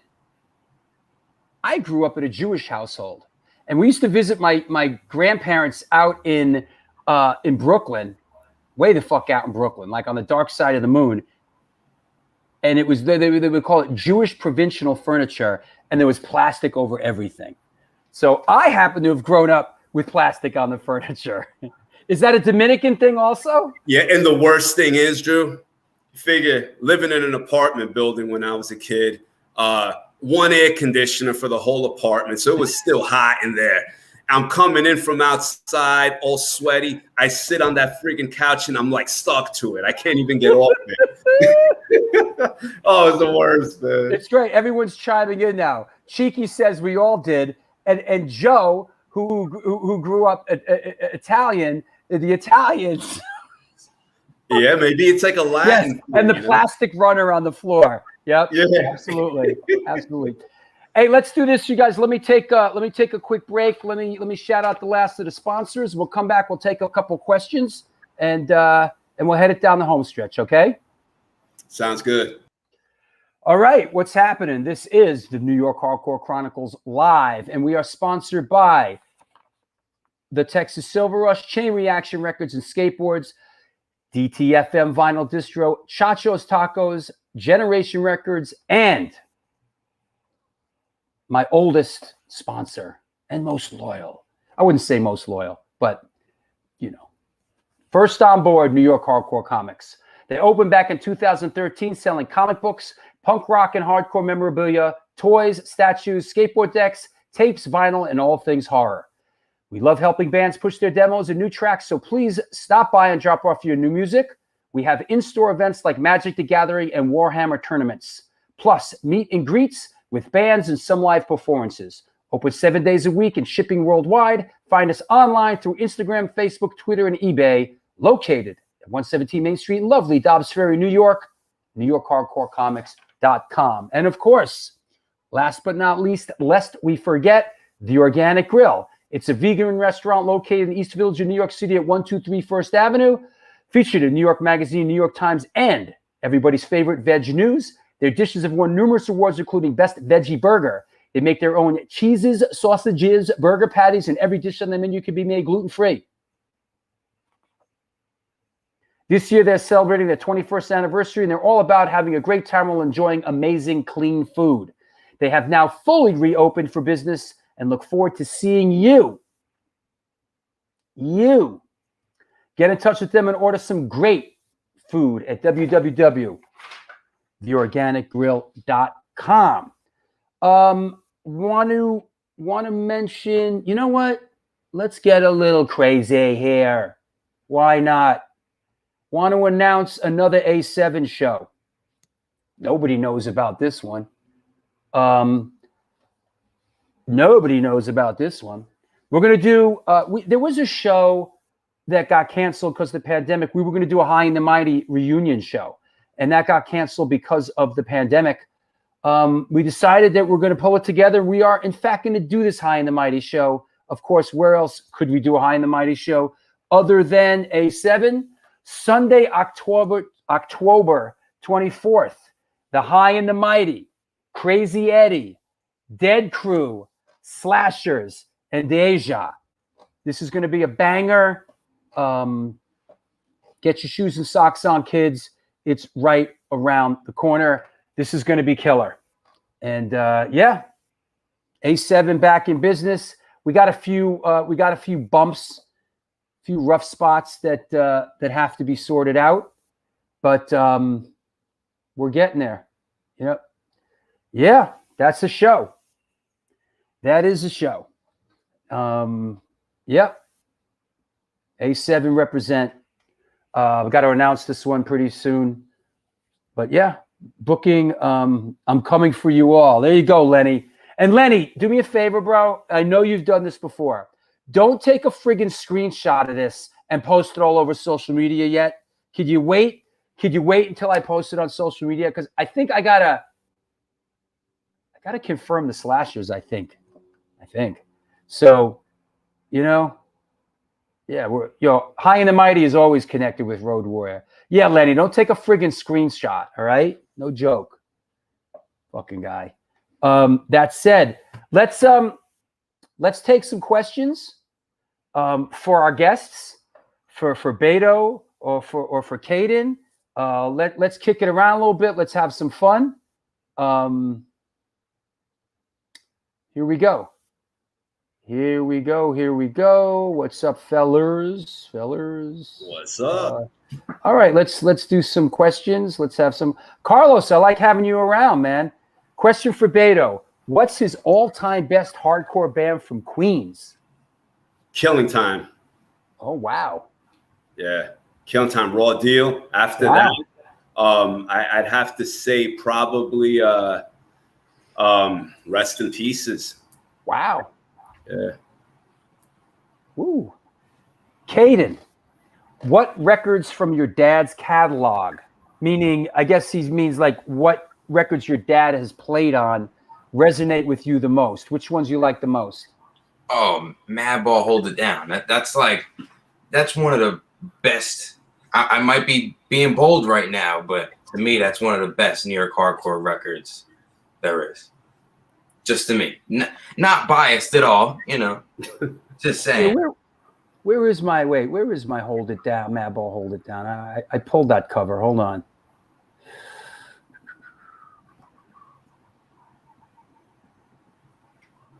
Huh. What happened to that? Interesting how some things just disappear. All right. Hold on. Maybe it's here. Aha! Of course. There it is. Oh, it was here the whole time. This is a... Now, I don't want to say this record... I don't want to say this like some have slept on this record. You know? It's got a little bit of a transitional Madball record. Darren plays drums on this? Yeah, this record is Darren on drums. Hoya and Freddie, of course, Hoya singing, Freddie playing bass. Matt Henderson and I both tracked guitars on this record as well. You know what? And here's a question that ties in. Beto, can you talk about your time recording Hold It Down? It's Freddie's favorite album, and he told me once that you guys recorded it live. Is that true? You know what? I would say maybe he did his vocals live, that's for sure. But the guitar tracks, I know that the guitar tracks weren't tracked live because what Maddie and I basically ended up doing is 2 tracks on each side. So I did 2 tracks, he did 2 tracks. You've got 4 rhythm guitar tracks on that, and then a 5th overlay track playing. Right. But I'll say when Freddie did his vocals. Freddie actually did his vocals twice on that record, and he did an amazing job. He tracked it, listened to it. He looks at us. He says, I could do it better. Gets back in the booth and did the whole shit over. And I mean, you know, if anything, I'll say arguably, in my opinion, his best vocal performance. It sounds like he really means what he's saying on that record. Who produced that? That was produced by Matt Henderson and Roger. Matt, wow. And Roger, yeah. Wow. Sorry I'm late to the show, Mukunda. You know, Beto, we got to deal with this. I'm late to the show today. If Beto didn't answer it yet, what's up with the Demise reunion? One of my favorite shows ever was Demise in Jen Schaefer's backyard. Yeah, we talked about that early on. Go ahead. I'll find that picture again as you lay it down. So as far as the Demise reunion, I mean, I don't know. It's up in the air. It's something that everybody in the band would have to agree to. I know there's been talk of us getting back together to re-record some songs. Actually, not even record some good songs that we never put out. Maybe around 3 of them. So it's something that, who knows, maybe sometime in the future. It'll happen, hopefully sooner than later, while I still remember the tunes. This, of course, the unheralded hero here is, what's her name? Jen Schaefer? Jen Schaefer, yes. Jen Schaefer's like the star of the show today. She is. She used to bring, I believe Vision played a few of her shows. That's awesome. A few other bands. And like I said, I remember Lament and Marauder playing this show as well. It was great. The funniest story about this show was I remember the neighbors across the street had like one of those plastic above ground pools on their front lawn. And some of these animals will remain nameless. Here it comes. Went across the street, jumped in the pool, and the whole thing just split open and the water everywhere. Oh, man. That is crazy. Great times. Here's one from our resident historian, Chucky Brown. Did he play Demise's first show at a biker club called the Iron Knights of Greenpoint, Brooklyn? All the bands on the bill canceled, and I believe Mike Bullshit, vocalist, booked the show. Yeah, he did. He Mike Bullshit booked the show, I believe, when he walked in and he saw the bikers. You know, the bikers, some of them got the swastikas. I don't even know if to them it means white power or what it is. But when Mike saw that, he basically bounced. Demise and Resistance, we ended up playing. So Resistance, you know, they were good friends of ours too from the neighborhood, another Queens hardcore band that Sean was in from this other band. I forget what his band, Examine. And they played that show. Yeah, Sean. Sean, there he goes. Yeah. And they played that show with us. And the funniest thing is I don't remember too much because it was literally our first show. I was still in high school. But the one thing that Sean said to me earlier that popped in my head, and he's absolutely right, was that we did a horrible cover of Rise and Fall from Anyway at that show. But it was, you know what? Those bikers loved us. We had a good time. I'm glad that we friggin' played it, man. Because I honestly didn't feel threatened one bit inside that club. Kaden, what lesson have you learned borrowing your dad's pedals? Yeah. Oh God. Get a smaller pedal board. Well, It's like a midlife crisis. No. Listen. Like, well, what are you playing in fucking? What are you, Pink Floyd? You know? Yeah. You know what it is? No, I want to hear from Kaden. Yeah, come on. What are you taking my question? Well, what do you think it says? The Beto show or something? No. Nah. He has his own pedal board, or he has his pedal board. I have my own, but his has a more like high-end power supply that powers the pedals. So it doesn't make like noise when you plug it into the amp and turn it up real loud. But mine is like a cheap power supply, so the supply will make noise, like a buzzing. So I use his, but he has a bunch of pedals that I would never use. I use 3 pedals. I use a tube screamer, a noise gate, and a tuner pedal. I keep it simple. Yeah. And I sound even better than him. Hey, I taught you well, son. I know. You know what it is? His power supply causes what they call a cycle hum because it's a daisy chain. Yeah. And I've got a 16 cycle hum, Right. cycle hum because of course. Exactly. So he doesn't get that through mine. So although I've got a million pedals he doesn't use, when he plugs into it, especially on a live setting, there's no interference from the lights because when you use a daisy chain and you get up on a stage with all those lights, immediately you can hear the hum going on. Yeah. Beto, what advice have you given your son with playing in bands that you wish someone told you back in the day? Well, the main thing that I always say is, and I stress to him, is with guitars. You know, with when I used to play in Demise, I'd have like 2 distortion pedals hooked up into an overdrive going straight into my amp, and my guitar sounded like a friggin' motorcycle. And then you'd wonder, why is it that you can't? It's harder to play tight because you don't have much definition in your guitar sound. So the one thing that I stressed to him and that I taught him that nobody taught me was, you know what? Don't scoop your mid-range. You want to use the mid-range. You want to use an overdrive pedal. The less distortion, the less gain you use, the better. When I was a kid, I was just concerned with sounding like the thrash metal bands that had this super, super heavy sound. But that might work for a record, but that doesn't work in a live setting. And the one thing that I feel good about is when I watch him play live, he sounds good because he does. You know, because I taught him that. You know, I wish somebody would have taught me when I was a kid. We got to shout out Mark Scondato and Shutdown. You know, What's up, Mark? Beto always had such a dope sound. You get it from your pops, kid.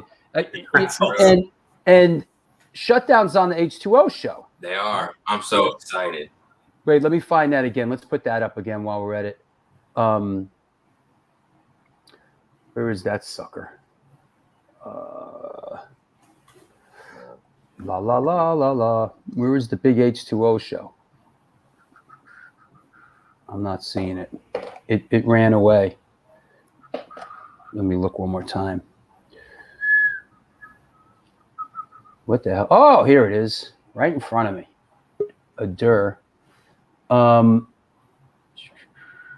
This is a banger, man.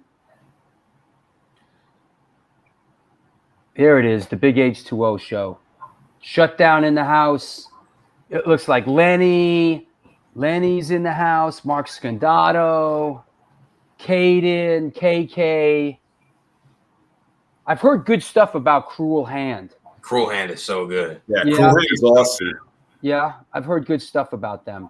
All legends on this show. You know, it's the Legends show. Yeah, man. Yep. Cool. And it's Fahrenheit coming back. I mean, Lenny, that's so freaking awesome. Yep. I mean, I didn't expect that, and I'm so glad that Kaden will finally get to see Fahrenheit and Shutdown. I mean, these are bands I didn't expect for him to ever get to see. Mark Scondato says I was 15 when I played with Beto. Yes, he was, man. He was the reaching out for the 90s. Yeah. You know, that's awesome. Here's another one from Chucky Brown. Can you speak on playing at the WNYU radio station studio Crucial Chaos show with DJ Spermicide and Brendan from SFA behind the console? I believe there was like 50 people in the small studio. What band was that? Oh, that was with Demise. That's the infamous NYU show that you can actually find on YouTube somewhere. He's right. I mean, I can't really count them, but there's probably 50 of us in there. Just being rowdy and playing music and yelling into the mic. You can hear everybody sending messages in there. You know, you hear Isaac on there. Richie Nagel, our drummer, was real loud. I think Modric, a lot of these guys. I believe after that show, with all the ruckus in that studio, they probably said, hey, never again are you going to be able to bring all your friends into the studio. That makes sense. Cheeky Rodriguez asks, Beto, will you get to rehearsal tomorrow on time? That's on Friday, my friend. Yeah. Oh yeah, right. Get your shit straight. Yeah, get your shit straight, Cheeky. Get your shit straight. Hey, I'm looking forward to hanging out with Cheeky and freaking Frankie in the studio and John. It's like being a kid again, you know. Well, we're excited. We're playing a show together, and the Ice Cold, Ice Cold Killers are on the show now. Like that A7 show is going to be epic, man. It's gonna be awesome, man. And also the next one that you're kicking off, Caden. I mean, you guys is going to be great. I mean, I knew a bunch of your crew was going to show up, but I was really blown away by how many young people showed up at the A7. Man, that was awesome. Yeah. Yeah. Well, here's one for you.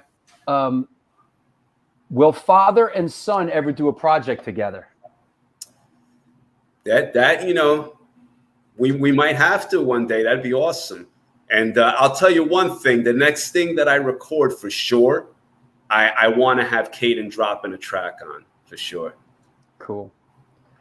Well, hey, let's call it, man. That was awesome. I love you guys, and love you too, brother. You and your family and your wife Casey, and just so glad that we're friends and we're all part of this community together. And anybody you want to shout out, Beto? All my friends, man. My wife, of course, Casey. I love her very much. My Hoya, Warren, David, of course. We'll miss you. We'll miss you tremendously. And Hoya's mother. But I love all you guys, man. I'm so glad that the scene continues, that there's still people in this. I'm so glad that, that there's a new generation with Kaden and all these other kids. It makes me feel good to have been a part of it, knowing that it's in good hands. It makes me feel good too, man. And I feel good about doing these A7 shows and the A7 comp and all this other stuff. I've said it before and I'll say it again. Like, if it was just Old Timers Day, I don't really know if I'd be into it. You know what I mean? It's just like, if it was just bunch of old timers standing around, it's the youth that are coming into it and the kids and the balance. I love the balance of it, man. That there's young and old and everybody. Hey, that's what it's all about, Drew. I mean, look, when we came up, we were young kids too. That if we were old heads, it probably wouldn't have attracted us. Yep. Kaden, who do you want to shout out, buddy? I want to shout out Kevin, Logan, the other Kevin, KK. Did I say Logan? I don't know. I have a terrible memory. Toby Morse for putting us on the show. Who else do I want to shout out? My dad for making me play the guitar. Well, not making me, but giving me the guitar. Drew Stone for putting us on the shows. Know he's showing support. Lauren for helping put out the comp. I don't know, man. I could shout out people for days. Hey, you know what? What's up with this guy? Hold on, where is he? Oh, of course he's freezing up. How about this guy? What's up with you? Go with the go-to. That's right. Yeah. Bones. Yo, Rob, it was great, man, seeing you today. Kaden, man. Keep coming up, buddy. You know what? It was a really good show today. I don't get shout-out Sundays. I want to give 2 shout-outs really quick. Lou Milalak Lakenos. My wife's gonna kill me. She's Greek. I screwed that guy's name. He sent me this huge stack of comics, dude. Like 33 comics from the 70s. What? Nice. Word, right? And this other guy from Canada, Mark Tolch. He's a viewer, right? Yeah, that's our boy, man. That's he our sent boy. me this, and I really appreciate it, man, because I'm into this kind of shit. But Army of Darkness guy, and then this is really cool piece. It's like a limited edition type thing from the wall, right? Oh man, I'm feeling Super that, cool, bro. man. So I'm thanks a feeling lot. that. Thanks a lot, Mark, man. I appreciate that. And it's always been a great show. I really dug the show on Sunday too, man. Like I said, we were talking earlier, it was like Piccadilly Circus out there on the sidewalk. It was like an event happening where you don't see that all the time, and it wasn't happening all over New York, just where we were at. So, man, cool. Cheers to us. And I want to say it again. This show is dedicated to the memory of David Cascio, Hoya's brother, old school New York hardcore soldier, man. So I hope we did him justice, man. You know, Drew. Without Dave, honestly, there would have been no Demise. I wouldn't even be on this show because I probably wouldn't have been into hardcore. All of my early influences and the reason why I play guitar and listen to this music is because of David, and he really meant a lot to me and to a lot of other people in the scene. Absolutely, man. Rat, I'll talk to you later. All right, man. God bless and rest in peace, David. Everyone hurting, man. We're with you guys, man. David was a gentleman, man. He was a good guy. Peace. Kaden, we'll see you, man. I don't know if you got any chores you got to do. If you got to take out the garbage or anything. Got to clean your room, young man. You got to clean your room. And you got to feed that. Is that a lizard behind you? You got to feed the lizard, bro. That's Lars Ulrich, the lizard. I'll talk to you later, Kaden. Peace out. All right, buddy. It's you and me, man. Well, thank you. That was really great.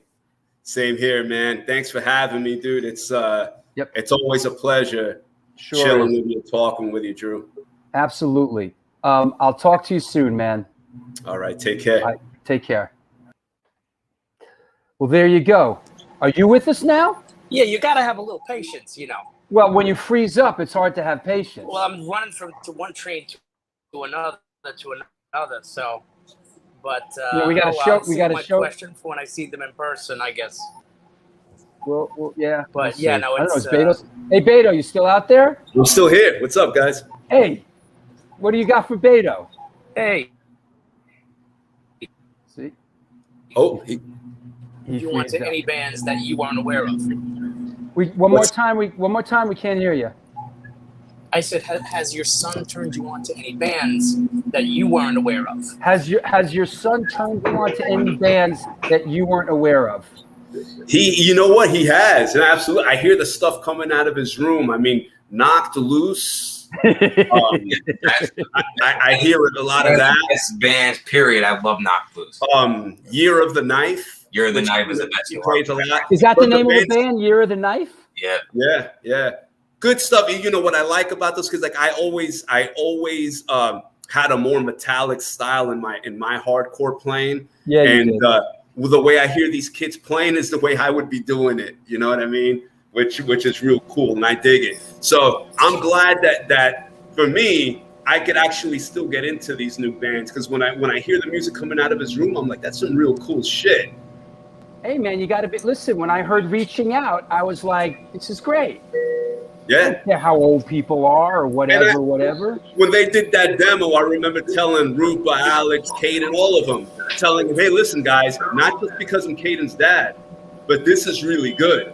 And I'm not sure if they believed me, but I was actually digging it, and I was there while they were recording and thinking this is going to be really good.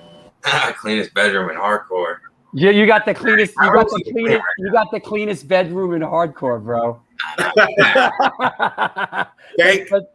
Thank his mother. I didn't room for this. Yeah. It was looking like a bomb went off for this show. Does that make sense, Steven? You heard of those bands? Yeah.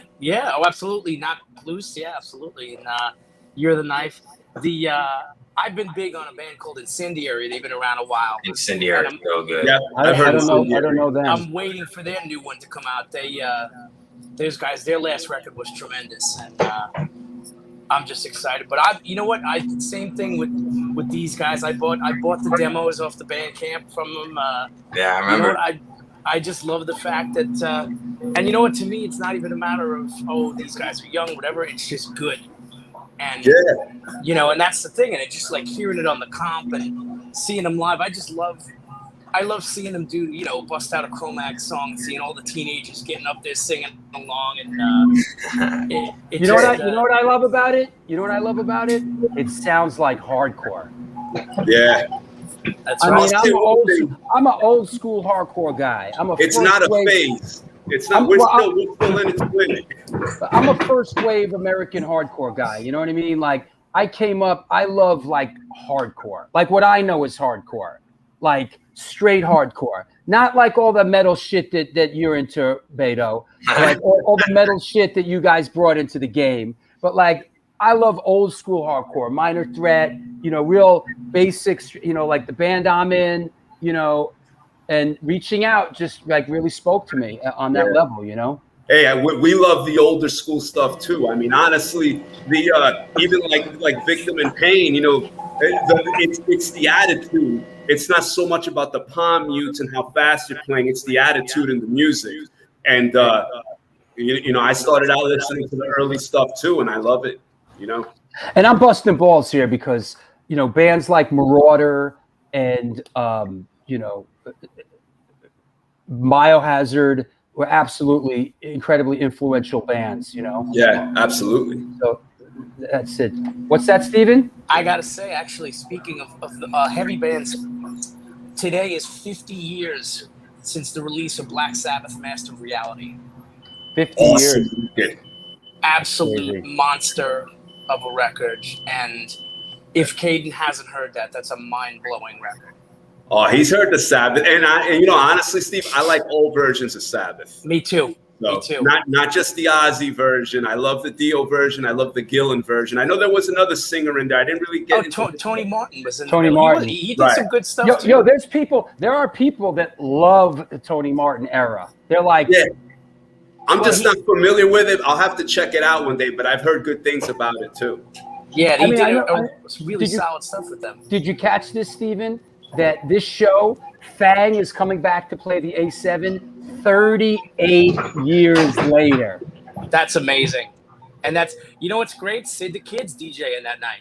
Hey, Sid the Kid is DJ. Listen, I was playing the A7 in I was playing the A7 in 1983. You know what? The lineup of that 83 show was insane too. I believe you shared that with me a while back. Yeah. And the fact that all of those bands are still out there doing it is amazing. Wait, here's a real quick shot of me playing the A7 in 1983. That's me on the right with my shirt off, Jimmy G on the dance floor, Big Rob from Bitter Uproar behind him, and that's Mark Ryan from Super Touch. This was a High and the Mighty show at A7 in 1983. So classic with the classic floor too.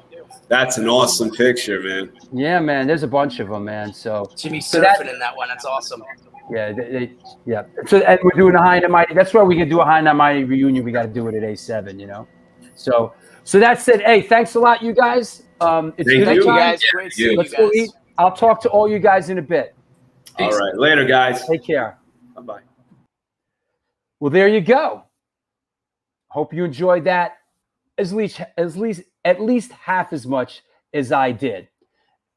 That was the New York Hardcore Chronicles Live, and we are sponsored by New York Hardcore Comics, The Organic Grill, the Texas Silver Rush, Chain Reaction Records and Skateboards, DTFM Vinyl Distro, Chacho's Tacos, Generation Records. Certainly want to shout our friends out at Pitchfork and Fryette Amplification. Of course, Women in the Pit. I'm rocking my Women in the Pit shirt today. Thank you, everyone. Cheeky, good to see you, Cheeky, and thanks for being interactive in the show today. That was a lot of fun, man. Robert Hogg, I hope you're well. Heggs, love you, Heggs. Mark Tulch up in Canada. Paulie Pork Chops. Kevin Craig out in Jersey. You know, I missed that. Shout out to Jen Schaefer's mom who allowed the chaos to go on regularly. I missed that when you post that up. Lori Dawn, what's up? Thank you for the shirt, Lori. I appreciate it. And, you know, it's a great show. Chucky Brown, just everybody. We will see you on Sunday with Rob Dukes from Generation Kill and Exodus. Until then, do good things and good things will come to you.